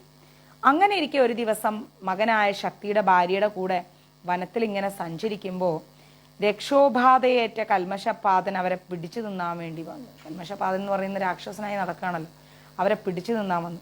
പേടിച്ച് നിലവിളിക്കുന്ന സനുഷയെ സമാധാനിപ്പിച്ചുകൊണ്ട് വസിഷ്ഠൻ എന്ത് ചെയ്ത് കമണ്ടലൂരിൽ നിന്ന് കുറച്ച് വെള്ളം എടുത്ത് ജപിച്ചിട്ട് അവൻ്റെ മേളിലങ്ങ് തളിച്ചു. മന്ത്രം നിറഞ്ഞ ആ വെള്ളം ജലത്തിൽ വീണതോടെ രാക്ഷസൻ എന്ന് പറയുന്ന ആ ജന്മത്തിൽ നിന്നൊഴിഞ്ഞിട്ട് രാജാവ് ഫ്രീ ആയി, രാജാവായി തന്നെ വന്നു. സ്വബോധം വീണ്ടുകിട്ടിയ രാജാവ് എന്ത് ചെയ്ത് വസിഷ്ഠൻ്റെ പാദങ്ങളിൽ നമസ്കരിച്ചു. ഇനി എന്താണ് ഞാൻ ചെയ്യേണ്ടത് എന്ന് ചോദിച്ചു. തൻ്റെ 100 പുത്രന്മാരുടെയും മരണത്തിന് കാരണമായത് ഹേതുവാണെന്നുള്ളതൊക്കെ ഞാൻ ക്ഷമിച്ച് മഹർഷി എന്ത് ചെയ്ത് കൽമശപാതനെ അനുഗ്രഹിച്ചു. ഇനി മേലാൽ ബ്രാഹ്മണന്മാരെ അപമാനിക്കുകയോ ദ്രോഹിക്കുകയോ ഒന്നും ചെയ്യരുത്, ഇത്രയും ചെയ്താൽ മതി നീ എന്ന് കൽമശപാതനായ രാജാവിനോട് ആര് പറഞ്ഞു? മഹർഷി പറഞ്ഞു. ആ ഉപദേശവും സ്വീകരിച്ച് രാജാവ് എന്ത് ചെയ്ത് രാജഗുരുവായ വസിഷ്ഠൻ പറഞ്ഞതനുസരിച്ച് അയോധ്യാപുരിയിലേക്ക് എത്തി. പരിപാലനത്തിലൊക്കെ ഏർപ്പെട്ടു. പ്രജകളെല്ലാം നല്ല സന്തോഷമായിട്ട് ജീവിക്കുകയാണ്. പ്രിയപ്പെട്ട രാജാവിൻ്റെ ആ ഒരു തിരിച്ചുവരവ് കണ്ടപ്പോഴേക്ക് പ്രജകളൊക്കെ ഹാപ്പിയായി. അങ്ങനെ കൽമശബാധൻ എന്താ ചെയ്തത്? രക്ഷോബാധയേറ്റ് നടന്ന കാലത്ത്, അതായത് രാക്ഷസനായി നടന്ന കാലത്ത് ഒരിക്കലൊരു കാട്ടിൽ വെച്ചിട്ട് ബ്രാഹ്മണ ദമ്പതിമാരെ കണ്ടിട്ടുണ്ടായിരുന്നു. ഋതുസ്നാനയായ തൻ്റെ പത്നിയോടൊത്ത്, അതായത് പീരീഡ്സ് കഴിഞ്ഞ് 7ാമത്തെ ദിവസമായ ആ ഭാര്യയും ഒത്തിട്ട് പുത്രോൽപാദനത്തിനായിട്ട് രതിസുഖം അനുഭവിക്കുന്ന ആ ബ്രാഹ്മണനെ ഭാര്യയുടെ വാക്കുകളൊന്നും വകവെക്കാതെ തന്നെ ഈ രാക്ഷസൻ പിടിച്ചു തിന്നിട്ടുണ്ടായിരുന്നു. ഭർത്താവിന് അകാല മരണം സംഭവിച്ചത് കാരണം വേദനിച്ച ആ ബ്രാഹ്മണ സ്ത്രീ എന്ത് ചെയ്ത് കൽമശപാതനെ ശപിച്ചിട്ടുണ്ടായിരുന്നു. എന്തും പറഞ്ഞിട്ട്, ഋതുസ്നാനമായിരിക്കുന്ന എൻ്റെ കാമം സാധിപ്പിക്കാൻ വന്ന എൻ്റെ പ്രിയ ഭർത്താവിനെ നീ കൊന്നതുകൊണ്ട് നീയും ഋതുസ്നാനയായ ഭാര്യയോടുകൂടി ചേരുന്ന സമയത്ത് നീ മരിച്ചു പോകുന്നു പറഞ്ഞു കൽമശപാതനോട്. നീ നിന്റെ ഭാര്യയായിട്ട് രതിയിലേർപ്പെടുന്ന സമയത്ത് നീയും മരിച്ചു പോകുന്നു പറഞ്ഞു. നീ നിമിത്തം 100 മക്കളും നഷ്ടപ്പെട്ട വസിഷ്ഠ മഹർഷിയിൽ നിന്ന് നിന്റെ ഭാര്യയ്ക്കൊരു മകനുണ്ടാവും. വസിഷ്ഠ മഹർഷിക്ക് 100 മക്കളും പോയത് നീ കാരണമാണ്. അതുകൊണ്ട് തന്നെ ആ വസിഷ്ഠ മഹർഷിയിൽ നിന്ന് നിന്റെ ഭാര്യയ്ക്ക് മക്കളുണ്ടാവുന്നു പറഞ്ഞു. അങ്ങനെ അന്യപുത്രനെ കൊണ്ട് നിന്റെ വംശം, നിന്റേതല്ലാത്ത മക്കളെ കൊണ്ട് നിന്റെ വംശം നിലനിൽക്കും. ഇത്രയും ശാപം പറഞ്ഞുകൊണ്ട് ആ ബ്രാഹ്മണ സ്ത്രീ എന്താ ചെയ്തെന്നറിയോ? തീയിൽ ചാടി മരിച്ചു. വസിഷ്ഠൻ ജ്ഞാനദൃഷ്ടി കൊണ്ട് ഇതൊക്കെ അറിഞ്ഞു. ഓ, ഇങ്ങനെയാണ് സംഭവം. അതനുസരിച്ച് പാദപത്നിയായ സുദേഷ്ണയില്, കൽമഷന്റെ ഭാര്യയായ സുദേഷ്ണയില് വസിഷ്ഠന് ജനിച്ച മകന്റെ പേരാണെന്ത്? അശ്മകൻ. പാദന് വസിഷ്ഠനിൽ ഉണ്ടായ മകന്റെ പേരാണ് അശ്മകൻ. കൽമഷപാദന്റെ ഭാര്യയായ സുദേഷ്ണയില് വസിഷ്ഠനുണ്ടായ മകന്റെ പേരാണ് അശ്മകൻ. ആ രാജാവാണ് കൽമഷപാദൻ മരിച്ചതിന് ശേഷം അയോധ്യയുടെ രാജാവായി രാജ്യം ഭരിച്ചത്. നല്ല യോഗ്യനായ രാജാവായിരുന്നു അദ്ദേഹം. വസിഷ്ഠന്റെ ആശ്രമത്തില് അദൃശ്യന്തി 12 വർഷത്തെ ഗർഭധാരണത്തിന് ശേഷം, വസിഷ്ഠന്റെ ആശ്രമത്തില് മകനായ ശക്തിയുടെ ഭാര്യ 12 വർഷത്തെ ഗർഭധാരണത്തിന് ശേഷം യോഗ്യനായിട്ടുള്ളൊരു മകനെ പ്രസവിച്ചു. തൻ്റെ ജ്യേഷ്ഠപുത്രനായിരുന്ന ശക്തിയെ പോലെ തന്നെ അതിതേജസ്വിയായ കുട്ടീനെ കണ്ട് വസിഷ്ഠൻ ഭയങ്കര സന്തുഷ്ടനായി. ശക്തിയുടെ മകനെ കണ്ടിട്ട് വസിഷ്ഠൻ ഭയങ്കര ഹാപ്പിയായി. ജാതകർമാദി ക്രിയകളെല്ലാം നടത്തിയിട്ട്, ബിന്ദുമ്മേ ജാതകർമാദി ക്രിയകൾ, ആ കുട്ടി ജനിച്ചപ്പോൾ ഉള്ള ജാതകർമാദി ക്രിയകളെല്ലാം നടത്തിയിട്ട് എന്താ ഉണ്ടായത്?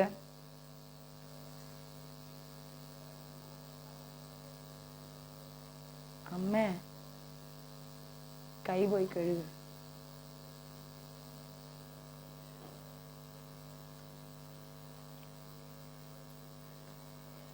ജാതകർമാദി ക്രിയകളെല്ലാം നടത്തിയിട്ട് ആ കുട്ടിക്ക് പരാശരൻ എന്ന് പറയുന്ന പേര് കൊടുത്തു. എന്താ പേര് കൊടുത്തത്? പരാശരൻ എന്ന് പറയുന്ന ഒരു പേര് കൊടുത്തു. വസിഷ്ഠനെ സ്വന്തം അച്ഛനായിട്ടാണ് പരാശരൻ കാണുന്നത്. വസിഷ്ഠന്റെ മകന്റെ കുട്ടിയാണ്. അങ്ങനെ ഒരിക്കൽ എന്താ പറയുന്നത്, ഈ പരാശരൻ അവന്റെ അമ്മയിൽ നിന്ന് അറിയാണ് വസിഷ്ഠൻ എന്ന് പറയുന്നത് അച്ഛനല്ല, പിതാമഹനാണ്, അച്ഛൻ്റെ അച്ഛനാണ്. സ്വന്തം അച്ഛനെ രാക്ഷസൻ കൊന്ന വിവരം അറിഞ്ഞിട്ട് ആ പരാശരൻ എന്ന് പറയുന്ന മകൻ ഭയങ്കരമായിട്ട് ദേഷ്യം തോന്നി. അവന് ജ്വലിക്കുന്ന ദേഷ്യം കൊണ്ട് രാക്ഷസന്മാരെ, അവരുടെ ലോകത്തിനെ നശിപ്പിക്കണമെന്ന് ആർക്ക് തോന്നി? ഈ പരാശരന് തോന്നി. ശാന്തമൂർത്തിയായ വസിഷ്ഠൻ ഓർവന്റെയും മറ്റും കഥ പറഞ്ഞിട്ട് മകന്റെ മകൻ, അതായത് പരാശരൻ ദേഷ്യത്തെ അങ്ങ് കുറച്ചു. ഈ പരാശരന്റെ മകനാണ് ആര്? വേദവ്യാസൻ. പരാശരന്റെ മകനാണ് ആര്? വേദവ്യാസൻ. അതായത് വസിഷ്ഠന്റെ മകൻ ശക്തി, ശക്തിയുടെ മകൻ പരാശരൻ. ഈ പരാശരന്റെ മകനാണ് ആര്? വേദവ്യാസൻ. ക്ലിയർ?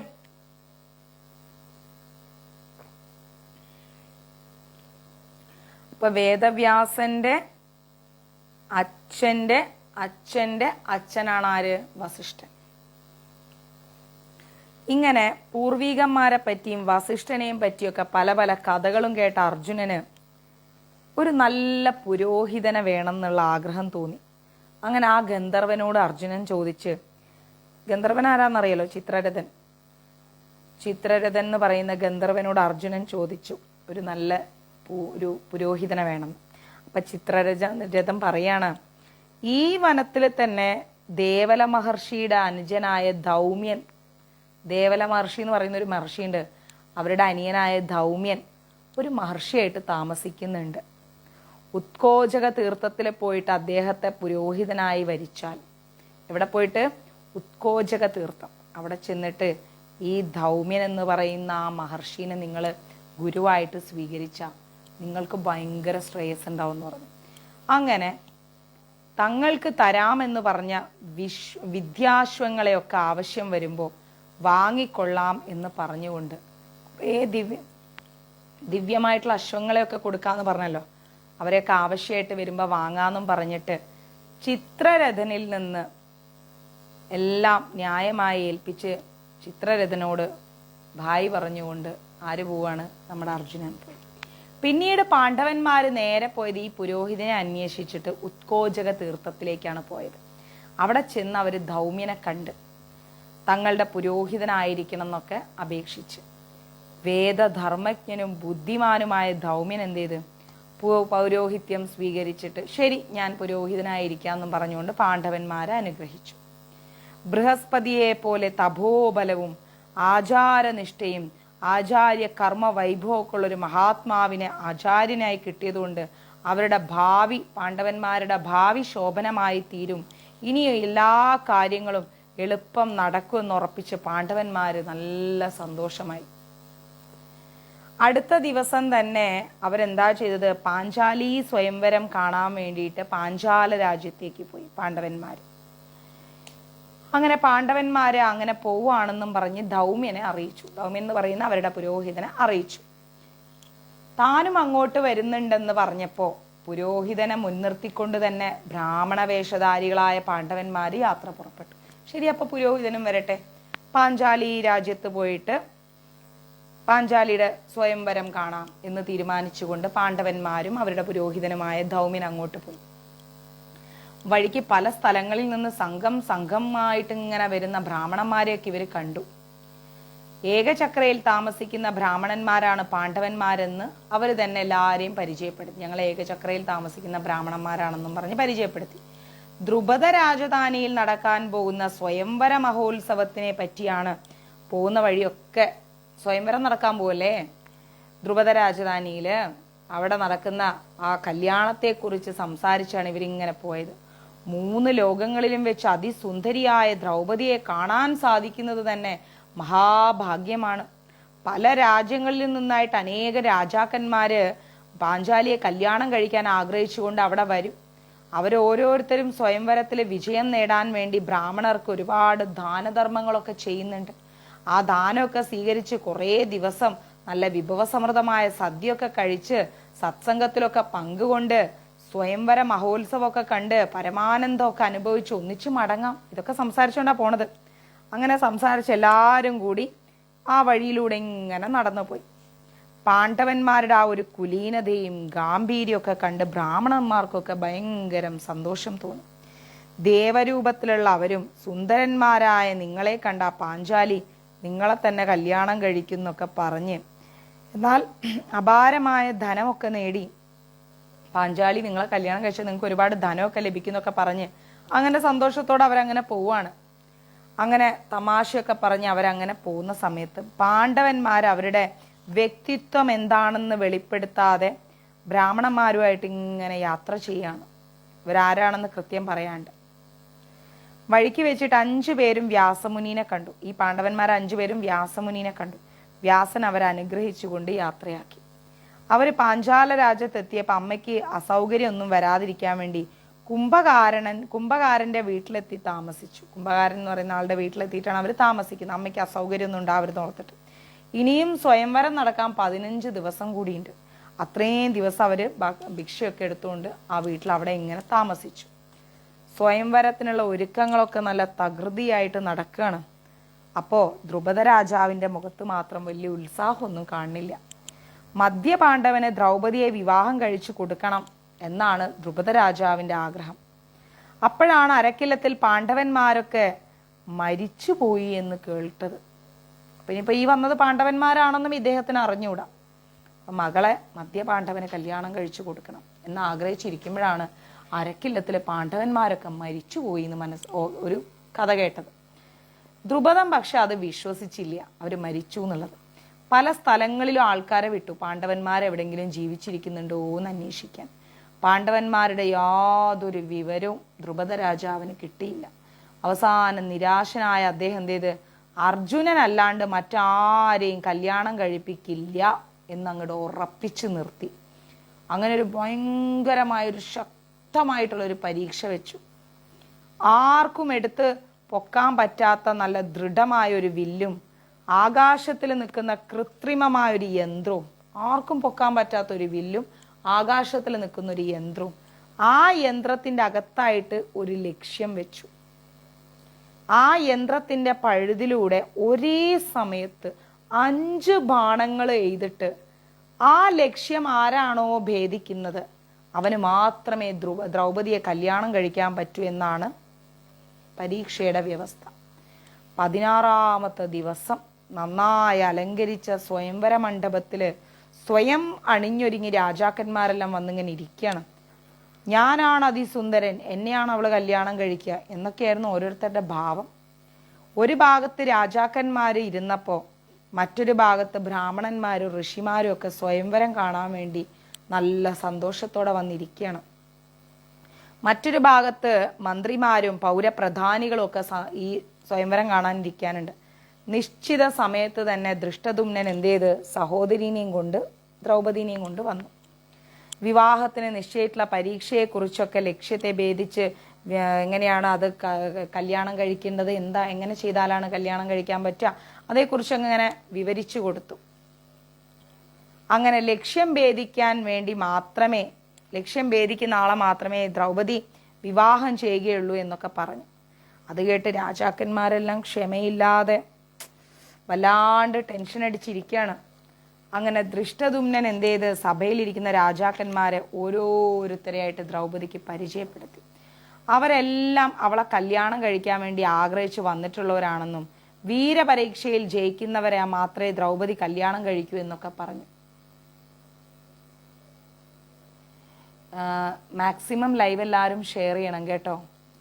അങ്ങനെ ദേവന്മാരും ദിവ്യന്മാരുമായ മഹർഷിമാരും മുനീന്ദ്രന്മാരും ഗുഹ്യന്മാരും ചാരണന്മാരും ഗന്ധർവന്മാരും സിദ്ധന്മാരും എല്ലാവരും ഈ മഹോത്സവം കാണാൻ വേണ്ടിയിട്ട് വന്നിരിക്കുകയാണ് രാജകൊട്ടാരത്തിൽ.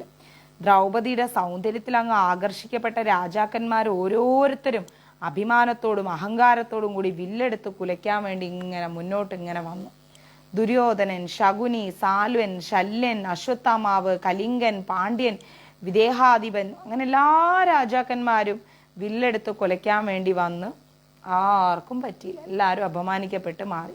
വില്ലാളി വീരനായ കർണൻ എന്ത് ചെയ്ത് സ്വതസിദ്ധമായ ഗാംഭീര്യത്തോടെ ചാടി വന്ന് കൂസലില്ലാതെ വില്ലെടുത്തങ്ങ് കുലച്ചു. എല്ലാവരും വിചാരിച്ചു കർണൻ ലക്ഷ്യം ഭേദിച്ച് കാര്യം നേടുന്നു. കർണൻ അങ്ങോട്ട് ലക്ഷ്യം ഭേദിച്ച് വില്ല് കുലയ്ക്കുന്നു.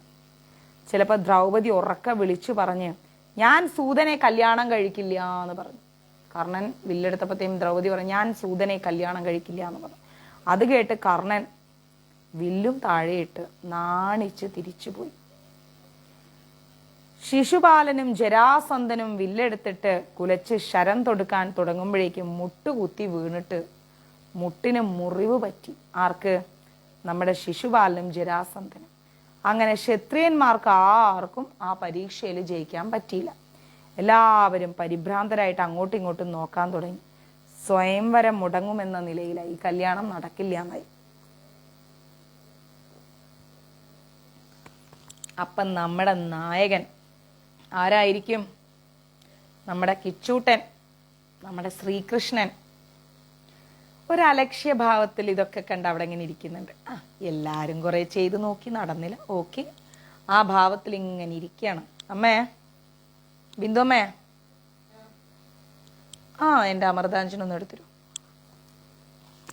അദ്ദേഹം ബ്രാഹ്മണരുടെ ഇടയിൽ വേഷം മാറിയിരിക്കുന്ന തേജസ്വികളായ പാണ്ഡവന്മാരെ അങ്ങ് തിരിച്ചറിഞ്ഞു. ആര്? നമ്മുടെ ശ്രീകൃഷ്ണൻ. ഇവിടെ ഇരിക്കട്ടെ. ധർമ്മപുത്രൻ, ഭീമൻ, അർജുനൻ, നകുലൻ, സഹദേവൻ, ഈ 5 പേരെയും അടുത്തിരിക്കുന്ന ബലരാമന് കാണിച്ചു കൊടുത്തു. ശ്രീകൃഷ്ണൻ പറഞ്ഞു, ബലരാം, ഈ 5 പേരും വേഷം മാറിയിരിക്കുന്നവരാണ്, കാണിച്ചു കൊടുത്തു. രാമകൃഷ്ണന്മാര് അവരുടെ ബന്ധുക്കളാണെങ്കിലും പാണ്ഡവന്മാരെ മുമ്പ് കണ്ടിട്ടേയില്ല. എങ്കിലും കണ്ട ഉടനെ തന്നെ ഇവർ തിരിച്ചറിഞ്ഞു. പാണ്ഡവന്മാരോ കൃഷ്ണനെയും തിരിച്ചറിഞ്ഞു. രാജാക്കന്മാരെല്ലാം തോറ്റ് പിന്മാറിയപ്പോൾ ബ്രാഹ്മണന്മാരുടെ ഇടയിൽ നിന്ന് അർജുനൻ അങ്ങോട്ട് എഴുന്നേറ്റു. അപ്പൊ ബ്രാഹ്മണന്മാരുടെ ഇടയിൽ തന്നെ 2 അഭിപ്രായം ഉണ്ടായി. ഒരു പക്ഷം ഭയങ്കരമായിട്ട് ഷടിച്ചു, അർജുനൻ പോകാൻ പാടില്ല എന്നും പറഞ്ഞിട്ട്. കാരണം വില്ലാളി വീരന്മാർക്കൊന്നും സാധിക്കാത്തൊരു കാര്യം ഒരു ബ്രാഹ്മണനെ കൊണ്ട് സാധിക്കുമോ? ഇത് ബ്രാഹ്മണന്മാരെയൊക്കെ പരിഹാസമാക്കി തീർക്കും, പരിഹസിക്കപ്പെടും ബ്രാഹ്മണന്മാര് എന്ന് പറഞ്ഞു. അപ്പൊ അടുത്ത ഭാഗമുള്ള ആൾക്കാർ പറയണ അങ്ങനെയല്ല, ഈ ബ്രാഹ്മണകുമാരന്റെ തേജസ്സും ആത്മവിശ്വാസവും കണ്ടാല് കാണുന്നവനറിയാം അവൻ ജയിക്കുമെന്ന്, അതുകൊണ്ട് അവൻ പോട്ടെ എന്ന് പറഞ്ഞു. ബ്രഹ്മ തേജസ്സിന് സാധിക്കാത്തതായിട്ട് ഒന്നുമില്ല. ജാമഗദ്യനായ രാമൻ യുദ്ധത്തിലെ ക്ഷത്രിയന്മാരൊക്കെ തോൽപ്പിച്ചിട്ടില്ലേ? അതുകൊണ്ട് ഈ കുമാരൻ വില്ലുകുലച്ച് ബ്രാഹ്മണന്മാർക്കൊക്കെ അഭിമാനവും ബഹുമാനവും ഉണ്ടാക്കി തരുന്നു ഒരു വിഭാഗം പറഞ്ഞു. ഇങ്ങനെ ബ്രാഹ്മണന്മാർ രണ്ട് ചേരിയായി തിരിഞ്ഞ് വാദിച്ചു കൊണ്ടിരിക്കുമ്പോൾ ക്ഷത്രിയന്മാരുടെ മുഖത്തൊക്കെ ഒരു പരിഹാസ ചിരി ഉണ്ടായി. അർജുനനാണെങ്കിലോ ഒരു കൂസലും കൂടാതെ രംഗത്ത് വന്നിട്ട് വില്ലിനെ മൂന്ന് പ്രാവശ്യം അങ്ങ് ചുറ്റിയിട്ട് തൊട്ട് നെറുകിലൊക്കെ വെച്ച് വന്ദിച്ചിട്ട് ദേവദേവനായ ഈശാനനെ നമസ്കരിച്ചിട്ട് കൃഷ്ണനെ മനസ്സുകൊണ്ട് അങ്ങ് ധ്യാനിച്ചിട്ട് ആ വില്ലങ്ങോട്ട് എടുത്തു. ആശ്ചര്യശബ്ദരായ ജനങ്ങൾക്ക് ഇത് കണ്ട ആൾക്കാർ ഞെട്ടി. ആലോചിക്കാൻ പോലും സമയം കിട്ടുന്നതിന് മുൻപ് അക്ഷണം, അതായത് പെട്ടെന്ന് തന്നെ 5 ശരങ്ങളും കയ്യിലെടുത്തിട്ട് അമ്പെയ്തിട്ട് താഴെ അങ്ങോട്ട് വീഴ്ത്തി. ഉടനെ ഭയങ്കരമായിട്ട് എല്ലാവരും കൈയടിക്കാൻ തുടങ്ങി.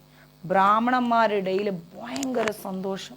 ആകാശത്തു നിന്ന് ദേവന്മാർ പുഷ്പവൃഷ്ടി ചെയ്തു. വാദ്യഘോഷങ്ങളായിരുന്നു. പിന്നെ അവിടെ ധർമ്മപുത്രൻ എന്ത് ചെയ്ത് സന്തോഷത്തോടുകൂടി നകുല സഹദേവന്മാരോടുകൂടി സ്വന്തം സ്ഥാനത്ത് അവിടെ പോയിരുന്നു. ലാക്ക് ചെയ്ത് വീഴ്ത്തിയത് കൊണ്ട് ദ്രൗപദി ഇന്ദ്രതുല്യനായ അർജുനനെ കടാക്ഷിച്ചിട്ട് സന്തോഷത്തോടുകൂടി വരണമാല അർജുനന്റെ കഴുത്തിലങ്ങിട്ടു. പരീക്ഷയിൽ വിജയം വരിച്ച വിജയൻ അവളുടെ കൈ പിടിച്ചിട്ട് ബ്രാഹ്മണന്മാരാൽ അനുമോദിതനായിട്ട് ഭാര്യയോടുകൂടി അവിടെ നിന്ന് അങ്ങ് പോയി. ദ്രുപദ രാജാവ് എന്ത് ചെയ്ത് മകളെ ഒരു ബ്രാഹ്മണന് നൽകാൻ തീർച്ചപ്പെടുത്തിയപ്പോൾ അവിടെ കൂടിയ ക്ഷത്രിയന്മാരെല്ലാം രാജാവിൻ്റെ നേരെ ബഹളം വെക്കാൻ തുടങ്ങി. അവർ പരസ്പരം പറഞ്ഞ് നമ്മളെല്ലാം ക്ഷണിച്ചു വരുത്തി അപമാനിക്കുകയാണ് ദ്രുപദൻ ചെയ്തത്. അതുകൊണ്ട് ക്ഷത്രിയ രാജാക്കന്മാർ ഇവിടെയുള്ളപ്പോൾ സൗന്ദര്യധാമവും നാരീരത്നവുമായ ക്ഷത്രിയ കുമാരിയെ ഒരു ബ്രാഹ്മണന് കൊടുക്കാന്ന് പറഞ്ഞാൽ ഇതിലും വലിയൊരു തെറ്റ് വേറെ ഇല്ല. ആ തെറ്റിന് തക്കതായ ശിക്ഷ കൊടുക്കണം. ബ്രാഹ്മണർക്ക് സ്വയംവരത്തിൽ പങ്കുകൊള്ളാനുള്ള ഒരു അധികാരവും ഇല്ല. സ്വയംവരം ക്ഷത്രിയന്മാർക്കുള്ളതാണ്. നമ്മൾ ആരെയും കല്യാണം വരിക്കാൻ കൃഷ്ണ തയ്യാറായില്ലെങ്കിൽ അവളെ പിടിച്ച് തീയിലിട്ട് ചുടുക തന്നെ വേണമെന്ന് പറഞ്ഞു. ഇനി ദ്രുപദനെ വെച്ചേക്കരുത് എന്ന് പറഞ്ഞു. ഇതും പറഞ്ഞുകൊണ്ട് രാജാക്കന്മാരെല്ലാം എന്ത് ചെയ്തു? അവരനുഗമിച്ചിട്ടുള്ള സൈന്യങ്ങളോടുകൂടി യുദ്ധത്തിനിറങ്ങി. ദ്രുപദനാവട്ടെ വിവാഹം നടക്കുന്ന ആ സമയത്ത് ഒരു യുദ്ധത്തെ പറ്റി ആലോചിച്ചതേയില്ല. ഒറ്റയ്ക്കായ താൻ ഈ അവസരത്തിൽ എന്തു ചെയ്യുന്നറിയാതെ പേടിച്ചു നിൽക്കുന്ന ദ്രുപദനെ അർജുനൻ സമാധാനപ്പെടുത്തി. ഒട്ടും പേടിക്കണ്ട, അന്യായമോ അധർമ്മമായിട്ടോ ഒന്നും അങ്ങൊരു കാര്യവും ചെയ്തിട്ടില്ല. യുദ്ധത്തിനായി വരുന്ന ഇവരോടെല്ലാം ഞങ്ങൾ നേരിട്ടോളാന്ന് അർജുനൻ പറഞ്ഞു. Thank you Vishnu. ഞങ്ങൾ നേരിട്ടോളാന്ന് പറഞ്ഞു. അർജുനൻ പുറത്തു വന്നിട്ട് യുദ്ധത്തിനൊരുങ്ങി. ഇത് കണ്ട് ഭീമസേനൻ ഒരു വലിയ മരം പറിച്ചെടുത്തിട്ട് ഇലകളൊക്കെ പറിച്ചു താഴെ ഇട്ടിട്ട് അതും കയ്യിൽ പിടിച്ചുകൊണ്ട് അടുക്കി യുദ്ധത്തിന് വരാൻ തുടങ്ങി. അവരുടെ നിൽപ്പും ഭാവവും കണ്ടിട്ട് ബലരാമനും കൃഷ്ണനും അവർ പഞ്ചപാണ്ഡവന്മാരാണെന്ന് തിരിച്ചറിഞ്ഞു. അവരെ ആ നിൽക്കുന്ന സ്റ്റൈലൊക്കെ കണ്ടപ്പം കൃഷ്ണനും ബലരാമനും മനസ്സിൽ ഇവർ പഞ്ചപാണ്ഡവന്മാരാണ്. അരക്കില്ലത്തിൽ കുന്തിദേവിയും പുത്രന്മാരും മരിച്ചില്ലെന്ന് പറഞ്ഞപ്പോൾ കൃഷ്ണനും ബലരാമനും ഭയങ്കര സന്തോഷമായി. ബ്രാഹ്മണന്മാരോടാണ് രാജാക്കന്മാർ യുദ്ധത്തിന് പുറപ്പെട്ടുകൊണ്ടിരിക്കുന്നത് എന്നാണ് അവിടെ കൂടിയ ബ്രാഹ്മണന്മാരെല്ലാം കരുതിയത്.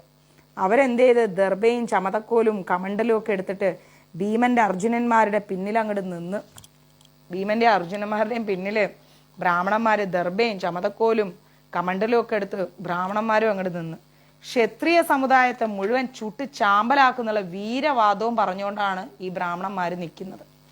ഭീമാർജുനന്മാരോ ചിരിച്ചുകൊണ്ട് അവരോട് പറഞ്ഞു, വിപ്രശ്രേഷ്ഠന്മാരെ, നിങ്ങൾ കാണികളായിട്ട് നിന്നാൽ മതി, ഇതൊക്കെ ഞങ്ങൾ നോക്കിക്കോളാന്ന് പറഞ്ഞു.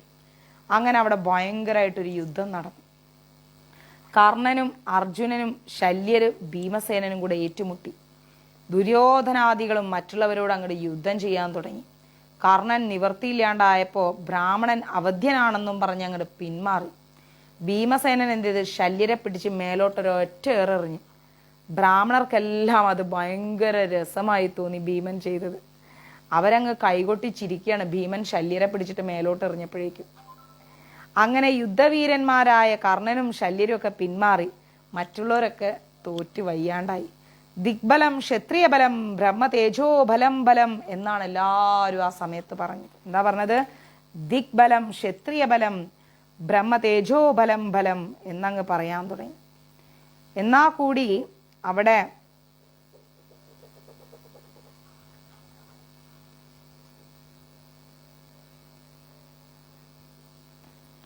എങ്കിലും ഇത്രയധികം യുദ്ധസാമർഥ്യം കാണിച്ച് ഇവരാരാണ്, എന്താണ് ഇവരുടെ ചരിത്രം എന്നറിയാൻ വേണ്ടി എല്ലാവരും ഭീമന്റെ അർജുനന്റെയും ചുറ്റും കൂടിയിട്ട് ഓരോരോ ചോദ്യങ്ങൾ ചോദിക്കാൻ തുടങ്ങി.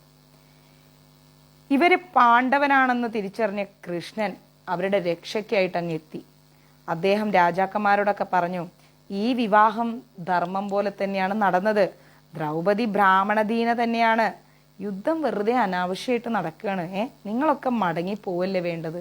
നിങ്ങൾ വന്നു, ശ്രമിച്ചു, തോറ്റു, ഇനി നിങ്ങൾ മടങ്ങിപ്പോ. കല്യാണം കഴിഞ്ഞില്ലേ? ഇനി എന്തിനാണ് ഇവിടെ ഇങ്ങനെ നിന്ന് യുദ്ധം ചെയ്തുകൊണ്ടിരിക്കുന്നത്?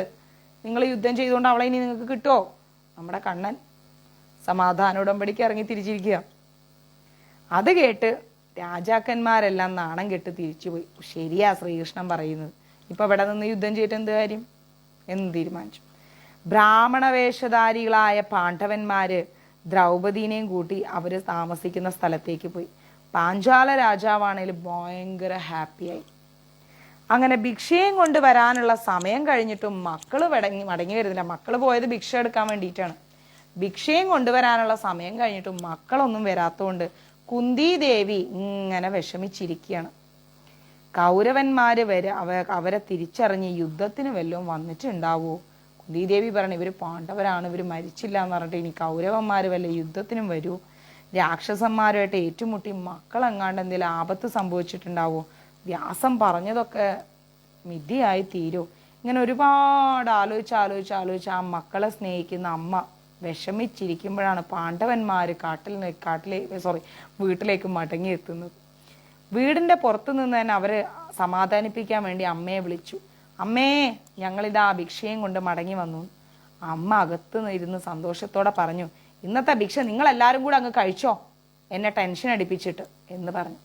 ഇത്രയും പറഞ്ഞ് പുറത്ത് വന്ന് നോക്കിയപ്പോ ഭിക്ഷ എന്ന് അവര് പറഞ്ഞത് പാഞ്ചാലിയെ പറ്റിയാണെന്നാണ് കുന്തിദേവിക്ക് മനസ്സിലായത്. ഇവര് ഭിക്ഷയ്ക്ക് പോയിട്ട് പാഞ്ചാലിനെയും കൊണ്ടാ വരുന്നത്.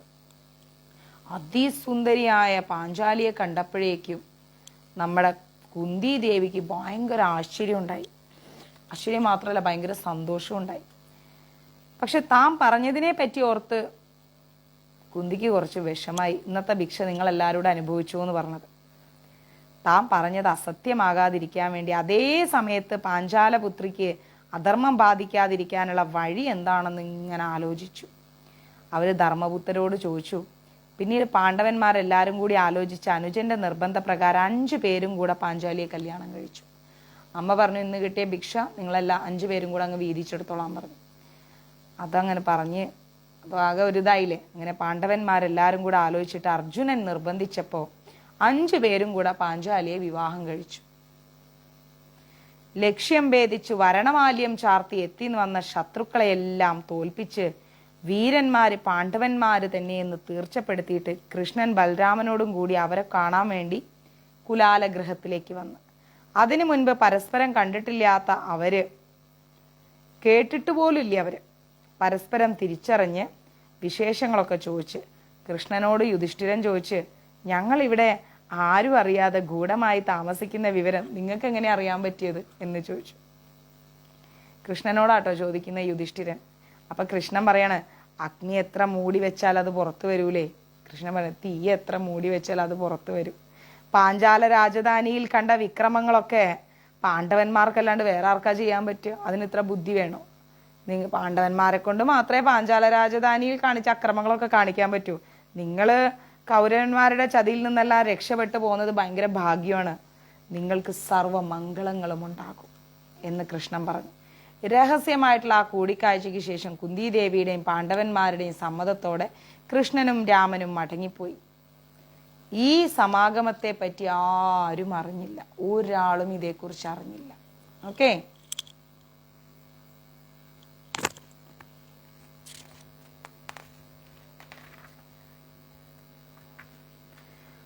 അങ്ങനെ പാഞ്ചാലിയും ബ്രാഹ്മണകുമാരന്മാരും അരമനയിൽ നിന്ന് പുറത്തു വരുമ്പോ ദൃഷ്ടദുമ്നൻ എന്താ ചെയ്തത്? തൻ്റെ സഹോദരിയെ കല്യാണം കഴിച്ചത് ആരാണെന്നറിയാനുള്ള ഒരു ആഗ്രഹത്തോടുകൂടി അവരെ ഇങ്ങനെ പിന്തുടർന്ന് വന്നു ദൃഷ്ടദ്യുമ്നൻ.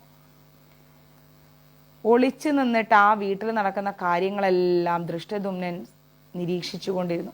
കൃഷ്ണനും രാമനും വന്നു പോകുന്നൊക്കെ കണ്ടെങ്കിലും അവരെന്താ പറഞ്ഞത് എന്ന് മനസ്സിലായില്ല. എന്നിട്ട് അനുജന്മാർ 4 പേരും ഭിക്ഷയ്ക്ക് പോയി മടങ്ങി വന്നപ്പോൾ കിട്ടിയ ഭിക്ഷ ചേട്ടനെ ഏൽപ്പിക്കുന്നതും അതെങ്ങനെ ഭാഗിക്കണമെന്ന് അമ്മയോട് ചോദിക്കുന്നതും പാഞ്ചാലി പറഞ്ഞതുപോലെയൊക്കെ ചെയ്യുന്നതും അവർ ദൂരെ നിന്ന് കണ്ടു. രാത്രി കിടക്കുമ്പോഴുള്ള സംഭാഷണം അവരടുത്ത് തന്നെ ഒളിച്ചു നിന്ന് കേട്ട്. ഇവരെന്ത് ചെയ്തു? ഇവർ കിടന്നുറങ്ങുമ്പോൾ അടുത്ത് പോയിട്ട് ഇവരെന്താ സംസാരിക്കുന്നതെന്ന് കേട്ടു. യുദ്ധമുറകളെ പറ്റിയും ആയുധ പ്രയോഗങ്ങളെ പറ്റിയൊക്കെയാണ് അവർ സംസാരിച്ചുകൊണ്ടിരുന്നത്. അവരുടെ ജീവിത രീതിയും പെരുമാറ്റവും സംസാരവും എല്ലാം കണ്ട് അവർ വെറും ബ്രാഹ്മണരല്ല, വേഷം മാറി നടക്കുന്ന ക്ഷത്രിയന്മാരാണെന്ന് ദൃഷ്ടദ്യുമ്നന് മനസ്സിലാക്കാൻ പറ്റി. അദ്ദേഹം മടങ്ങി വന്നിട്ട് അച്ഛനോട് കാര്യങ്ങളൊക്കെ പറഞ്ഞു. ദ്രുപദ രാജാവ് തൻ്റെ തൻ്റെ മകളുടെ ഭർത്താവ് ആരാണെന്നറിയാൻ വേണ്ടി വിഷമിച്ചിരിക്കുകയായിരുന്നു.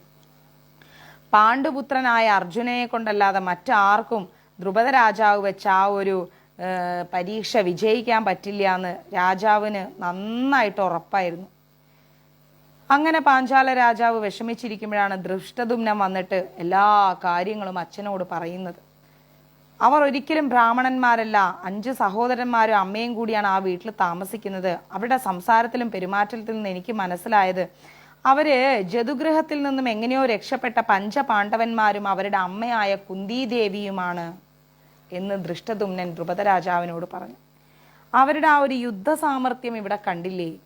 കർണനെയും ശല്യനെയും ഒക്കെ തോൽപ്പിക്കാൻ ആരെക്കൊണ്ടാ പറ്റുക? ആരെക്കൊണ്ടും പറ്റില്ല. അതുകൊണ്ട് അവരുടെ യഥാർത്ഥം വെളിപ്പെടുത്താനുള്ള മാർഗങ്ങൾ നമ്മൾ ആലോചിക്കണം. അവരിങ്ങനെ വേഷം മാറി നടന്നാൽ ശരിയാവില്ല.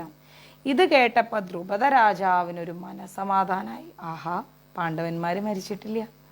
അങ്ങനെ അദ്ദേഹം ഉടനെ ഒരു പുരോഹിതനെ വിളിച്ചിട്ട് പാണ്ഡുപുത്രന്മാർ തന്നെയാണോ ഈ താമസിക്കുന്ന അമ്മയും 5 മക്കളും അന്വേഷിച്ച് വരണമെന്നും പറഞ്ഞ് ആ പുരോഹിതനെ കുലാല ഗൃഹത്തിലേക്ക് വിട്ടു. അവിടെ ചെന്ന് പല വിധത്തിലും ശ്രമിച്ചു നോക്കിയെങ്കിലും യുധിഷ്ഠിരൻ അവരാരാണെന്നുള്ള സത്യം വെളിപ്പെടുത്തിയില്ല. പുരോഹിതനെ യഥാവധി സ്വീകരിച്ചിട്ട് യുധിഷ്ഠിരൻ പറഞ്ഞു, അങ്ങ് പോയിട്ട് ദ്രുപദ രാജാവിനെ സമാധാനിപ്പിക്കുക. കന്യാഷ്കലമായിട്ട് അദ്ദേഹം നിശ്ചയിച്ച ലക്ഷ്യത്തിന് സാധാരണക്കാർക്കൊന്നും സാധിക്കൂലല്ലോ ഈ കന്യകയെ കല്യാണം കഴിക്കാൻ ഇതുപോലത്തുള്ള പരീക്ഷകളൊക്കെ വെച്ചാല്. അതുകൊണ്ട് അതിശക്തനായ ഒരു പുരുഷൻ തന്നെയാണ് മകളുടെ ഭർത്താവ് എന്ന് പോയി അദ്ദേഹത്തിനോട് പറഞ്ഞ് സമാധാനിപ്പിക്കുക. അയാളുടെ കുലം, ശീലം, സമ്പത്ത് അതൊന്നും നോക്കേണ്ട കാര്യമില്ലല്ലോ. പാഞ്ചാലി ഇവിടെ സന്തോഷമായിട്ട് ഇരിക്കുന്നില്ലേ? ദ്രുപദന്റെ മനോരഥം സഫലമായിരിക്കുന്നു, ദ്രുപദൻ എന്താ ആഗ്രഹിച്ചോ അത് നടന്നിരിക്കുന്നു എന്ന് പോയി പറഞ്ഞേക്കൂ എന്നങ്ങ് പറഞ്ഞു. പുരോഹിതന്റെ ദൗത്യം സഫലമായില്ലെന്ന് കണ്ടപ്പോൾ ദ്രുപദൻ അവരെല്ലാം അരമനയിലേക്ക് വിളിക്കാൻ തീരുമാനിച്ചു. ദ്രുപദൻ വിചാരിച്ചു ഈ പുരോഹിതനെ വിട്ടാൽ ഈ സത്യങ്ങളൊക്കെ അറിയാമെന്ന്. പക്ഷെ അതൊന്നും നടന്നില്ല എന്ന് മനസ്സിലായപ്പം ദ്രുപദൻ വിചാരിച്ചു ഇനി ഇവരെയൊക്കെ അരമനയിലേക്ക് ഒന്ന് വിളിച്ചു വരുത്താം. കൊട്ടാരത്തിൽ നല്ല സദ്യ തയ്യാറാക്കി അവരെല്ലാം കൂട്ടിക്കൊണ്ടുവരാൻ വേണ്ടിയിട്ട് ഒരു ദൂതനെ വിട്ടയച്ചു. ആ ക്ഷണം നിരസിക്കാൻ പാടില്ല, അത് തെറ്റാണ്, ധർമ്മമല്ല എന്ന് കരുതി അമ്മയോടും ദ്രൗപദിയോടും പാണ്ഡവന്മാരെന്ത് ചെയ്ത് അമ്മേനെയും ദ്രൗപദിനെയും കൂട്ടിയിട്ട് രഥം എടുത്തുകൊണ്ട് രാജധാനിയിലേക്ക് വന്നു. അവിടെ രാജകീയമായ രീതിയിലൊക്കെ സ്വീകരിക്കാൻ വേണ്ട ഏർപ്പാടൊക്കെ ചെയ്തിട്ടുണ്ടായിരുന്നു. ബ്രാഹ്മണർക്ക് വേണ്ട പൂജാതി കാര്യങ്ങൾ, ക്ഷത്രിയർക്ക് വേണ്ട യുദ്ധോപകരണങ്ങൾ, വൈശ്യർക്ക് വേണ്ട കാർഷികോപകരണങ്ങൾ, ശൂദ്രർക്ക് വേണ്ട സേവനോപകരണങ്ങൾ, ഇതിൻ്റെയൊക്കെ ഒരു മനോഹരമായ പ്രദർശനശാല തന്നെ കൊട്ടാരത്തിൽ ഒരുക്കി. സാധനങ്ങളൊക്കെ കാണാൻ, ഈ ഒരുക്കി വെച്ച സാധനങ്ങളൊക്കെ കാണാൻ വേണ്ടി പാണ്ഡവന്മാർ പോയപ്പോൾ യുദ്ധോപകരണങ്ങളുടെ അടുത്ത് ചെന്നിട്ട് ഈ പാണ്ഡവന്മാരത് നല്ല രീതിയിൽ സൂക്ഷിച്ചു നോക്കുന്നത് കണ്ടപ്പോൾ അവർ ബ്രാഹ്മണന്മാരല്ല ക്ഷത്രിയന്മാരാണെന്ന് ദ്രുപദനും കൂട്ടർക്കും മനസ്സിലായി. നല്ല രീതിയിൽ ശ്രദ്ധിച്ചു നോക്കുന്നുണ്ട്. ദ്രുപദ രാജാവ് എന്ത് ചെയ്ത് തൻ്റെ ജാമാതാവിനെയും കൂട്ടുകാരെയും യഥാവിധി, അതായത് മകളുടെ ഭർത്താവിൻ്റെ അമ്മയെയും അവൻ്റെ കൂട്ടുകാരെയും സഹോദരങ്ങളൊക്കെ യഥാവിധി ദ്രുപദ രാജാവ് സൽക്കരിച്ച് കുന്തിദേവിയെയും പാഞ്ചാലിയെ എന്നിട്ട് അന്തപുരത്തിലേക്ക് വിട്ട് പിന്നീട് അലങ്കരിച്ച സിംഹാസനങ്ങളിൽ ഇവരെ പാണ്ഡവന്മാരൊക്കെ ഇരുത്തി. പൗരമുഖ്യന്മാരായ അടങ്ങിയ ആ സമൂഹത്തിൽ സദസ്സിൽ വെച്ച് അവരോട് വിനയത്തോടു കൂടി രാജാവ് ചോദിച്ചു, ഹേ മാന്യരെ, നിങ്ങൾ ആരാണെന്ന് അറിയാനുള്ള സത്യം, ആ സത്യം എനിക്ക് അറിയണം. ബ്രാഹ്മണ വേഷധാരിയായ നിങ്ങൾ ക്ഷത്രിയന്മാരാണെന്നാണ് എനിക്ക് തോന്നുന്നത്. അങ്ങനെയാണെങ്കിൽ ഈ ബ്രാഹ്മണ വേഷം നിങ്ങൾ എന്തിനായിട്ടിരിക്കുന്നത്? അതും കൂടി എന്നോട് പറ. യഥാർത്ഥം അറിഞ്ഞതിന് ശേഷം വിധിപ്രകാരം വർണ്ണമര്യാദകൾ അനുസരിച്ച് വിവാഹ ചടങ്ങുകളൊക്കെ നടത്തണം എന്നാണ് ഞങ്ങളുടെ ആഗ്രഹം. അതിനുള്ള ഏർപ്പാടുകളൊക്കെ ചെയ്യാനായിട്ട് സത്യം എന്താന്ന് പറയൂ, നിങ്ങൾ ആരാണ് എന്ന് ചോദിച്ചു. ദ്രുപദന്റെ ആത്മാർത്ഥത കണ്ടപ്പോൾ യുധിഷ്ഠിരൻ ഇനി കാര്യങ്ങളൊന്നും ഒളിച്ചു വെക്കുന്നത് ശരിയല്ല എന്ന് വിചാരിച്ചിട്ട് ദ്രുപദനോട് പറഞ്ഞു, അല്ലയോ പാഞ്ചാല രാജാവേ, വിഷാദം വേണ്ട, അങ്ങ് വിഷമിക്കേണ്ട. അങ്ങയുടെ ഇഷ്ടം പോലെ തന്നെയാണ് എല്ലാം സംഭവിച്ചിരിക്കുന്നത്. ഞങ്ങൾ പാണ്ഡുപുത്രന്മാരായ 5 രാജകുമാരന്മാർ തന്നെയാണ്. അർജുനനാണ് ലക്ഷ്യം ഭേദിച്ചിട്ട് സ്വയംവരത്തിൽ ജയിച്ചിരിക്കുന്നത്. അരക്കില്ലത്തിൽ നിന്ന് രക്ഷപ്പെട്ട ഞങ്ങള് അമ്മയോടുകൂടി വേഷം മാറി ഇങ്ങനെ സഞ്ചരിക്കുമ്പോഴാണ് ദ്രൗപദി ഈ സ്വയംവരത്തെ പറ്റിയൊക്കെ അറിഞ്ഞത്, ഇങ്ങോട്ട് വന്നതും. ഇനി ഭവാൻ തന്നെയാണ് ഞങ്ങൾക്ക് ഗുരുവും ആശ്രയവുമായിട്ടുള്ളത് എന്ന് പറഞ്ഞു. ധർമ്മപുത്രൻ പറഞ്ഞ വാക്ക് കേട്ടപ്പോഴേക്കും ദ്രുപദനുണ്ടായ സന്തോഷം എന്ന് പറഞ്ഞ ഗംഭീര സന്തോഷമായിരുന്നു. കുറച്ച് സമയത്തേക്ക് ആ സന്തോഷം കാരണം ദ്രുപദനൊന്നും സംസാരിക്കാൻ പറ്റിയില്ല. പിന്നീട് അദ്ദേഹം സ്വയം നിയന്ത്രിച്ചിട്ട് അദ്ദേഹം ധർമ്മപുത്രനോട് കാര്യങ്ങളൊക്കെ ചോദിച്ച് മനസ്സിലാക്കി.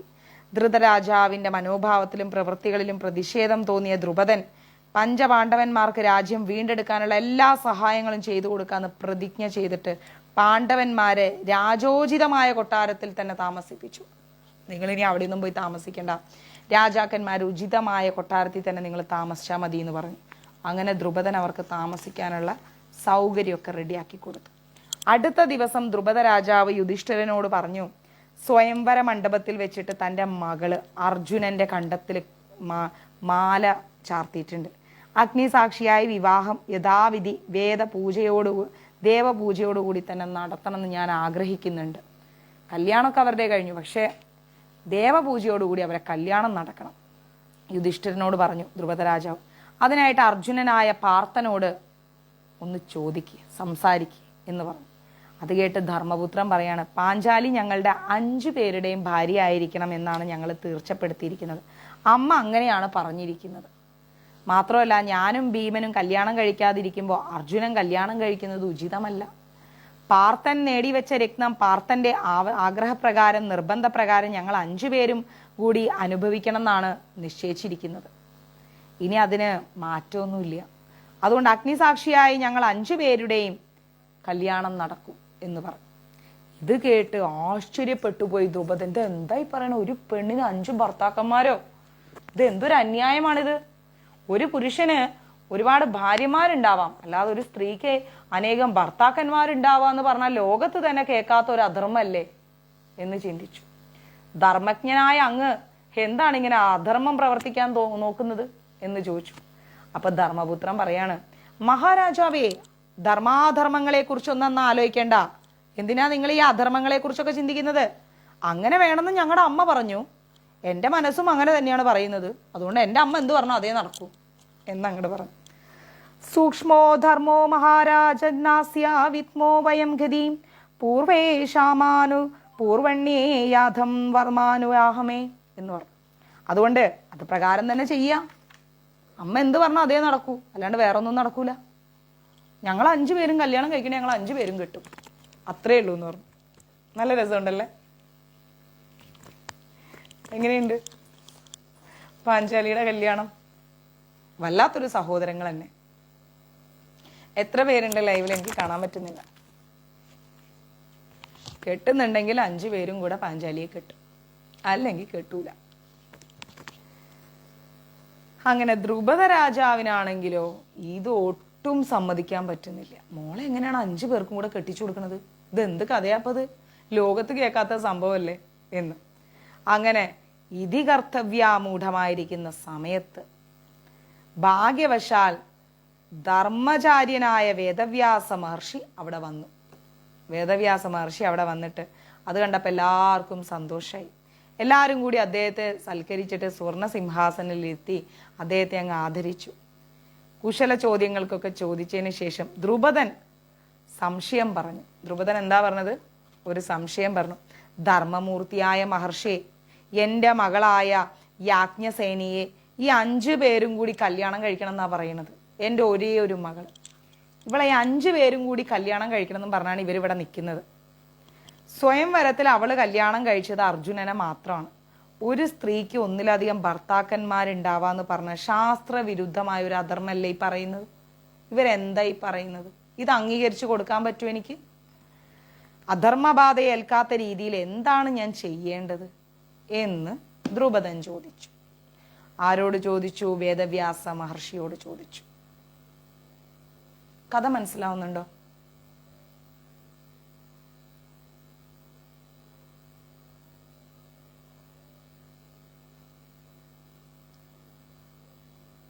Message please, comment please. കഥ മനസ്സിലാവുന്നുണ്ടോ?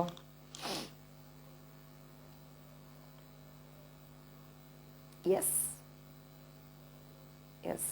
കവിതാ മാതാജി, സുദീപ് പ്രഭു, ലതാ സതീശൻ മാതാജി, സിനി മാതാജി, സിന്ധു മാതാജി, മാരാർ, ബിജു കുമാരൻ, ഷൈനി മാതാജി, ജാജു പ്രഭു,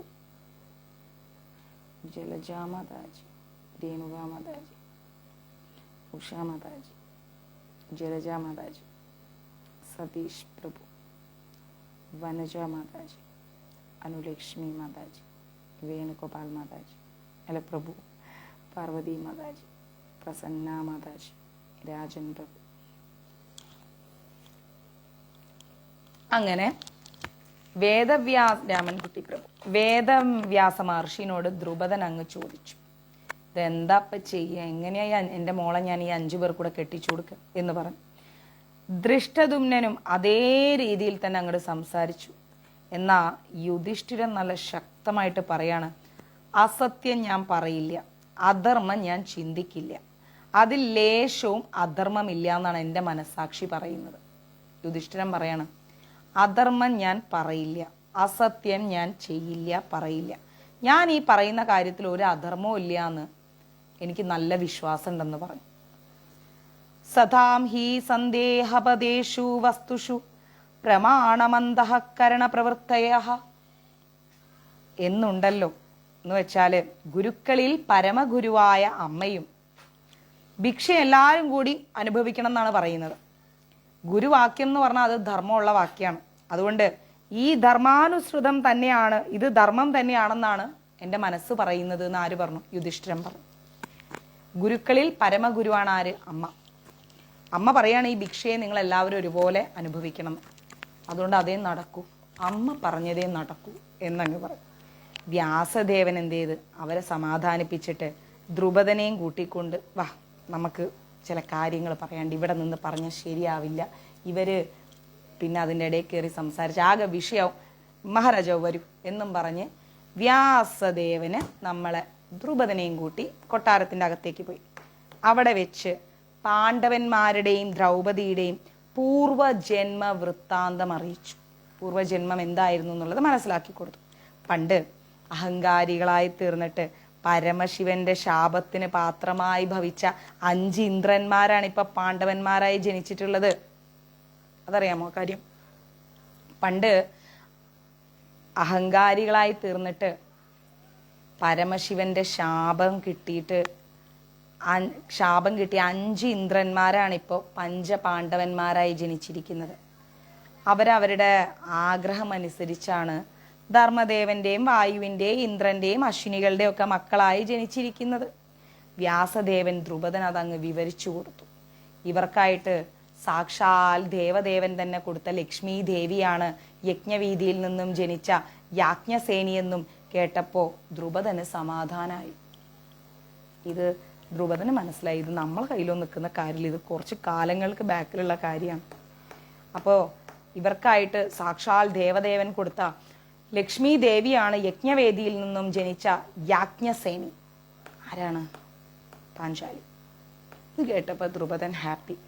പിന്നീട് വ്യാസൻ പറഞ്ഞു, വ്യാസൻ അനുഗ്രഹിച്ചു കൊടുത്ത ചക്ഷുസ്, ദിവ്യ ചക്ഷുസ് കൊണ്ട് നോക്കിയപ്പോൾ ദ്രുപദൻ ദിവ്യ ശരീരങ്ങളോടുകൂടി നിൽക്കുന്ന ഇന്ദ്രതുല്യം തേജസ്വികളായ പാണ്ഡവന്മാരുടെ പൂർവ്വരൂപങ്ങളൊക്കെ നന്നായിട്ട് കണ്ടു.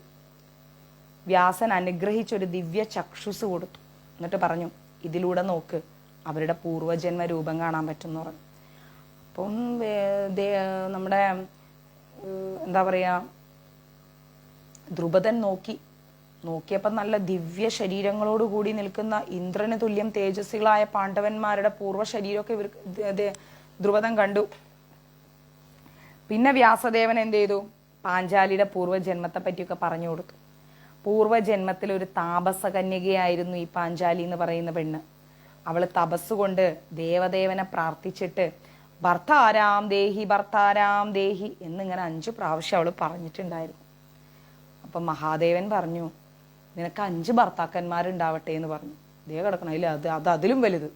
ഒന്ന് ആലോചിച്ച് നോക്കണേ. അങ്ങ് പറഞ്ഞപ്പോഴേക്കും ആ അനുഗ്രഹത്തിന്റെ ഫലമായിട്ടാണ് ഈ ജന്മത്തില് അവൾ 5 പേരുടെ ഭാര്യയായിട്ട് ഇരിക്കേണ്ടി വന്നത്. ഈശ്വരേച്ഛ അതാണെങ്കിൽ പിന്നെ ധർമാധർമ്മ ചിന്തകൾക്കൊന്നും വേറെ മൂല്യമില്ല. കാര്യം നടത്തി കൊടുക്കുക, അത്ര തന്നെ. ഇനി നമ്മൾ കൂടുതൽ സംസാരിച്ച് വഷളാക്കണ്ട. അവരങ്ങോട്ട് കാര്യം നടക്കട്ടെ. 5 പേരും വന്ന് അവളങ്ങോട്ട് കെട്ടട്ടെ. നിങ്ങൾ മിണ്ടാതിരിക്കേ, കാര്യം നടക്കട്ടെ എന്ന് പറഞ്ഞു.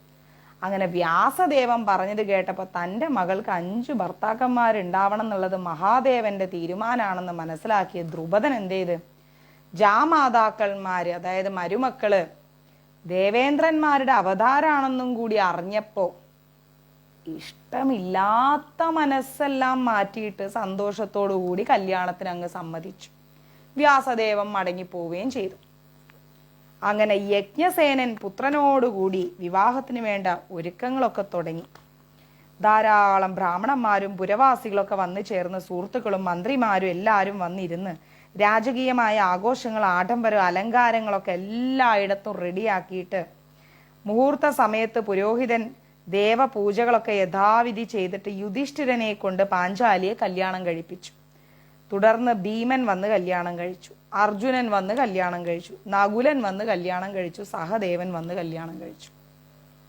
ആദ്യം കഴിച്ചതാരാ? യുധിഷ്ഠിരൻ, ഭീമൻ, അർജുനൻ, നകുലൻ, സഹദേവൻ. അങ്ങനെ 5 പേരും കല്യാണം കഴിച്ച് കല്യാണമൊക്കെ കഴിഞ്ഞതിന് ശേഷം കുറേ ധനവും കുറേ സാധനങ്ങളൊക്കെ ദ്രുപദൻ സമ്മാനമായിട്ടൊക്കെ കൊടുത്തു.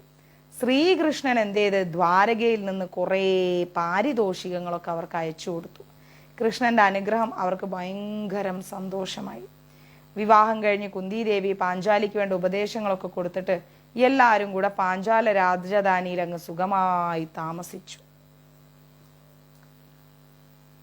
ക്ലിയർ?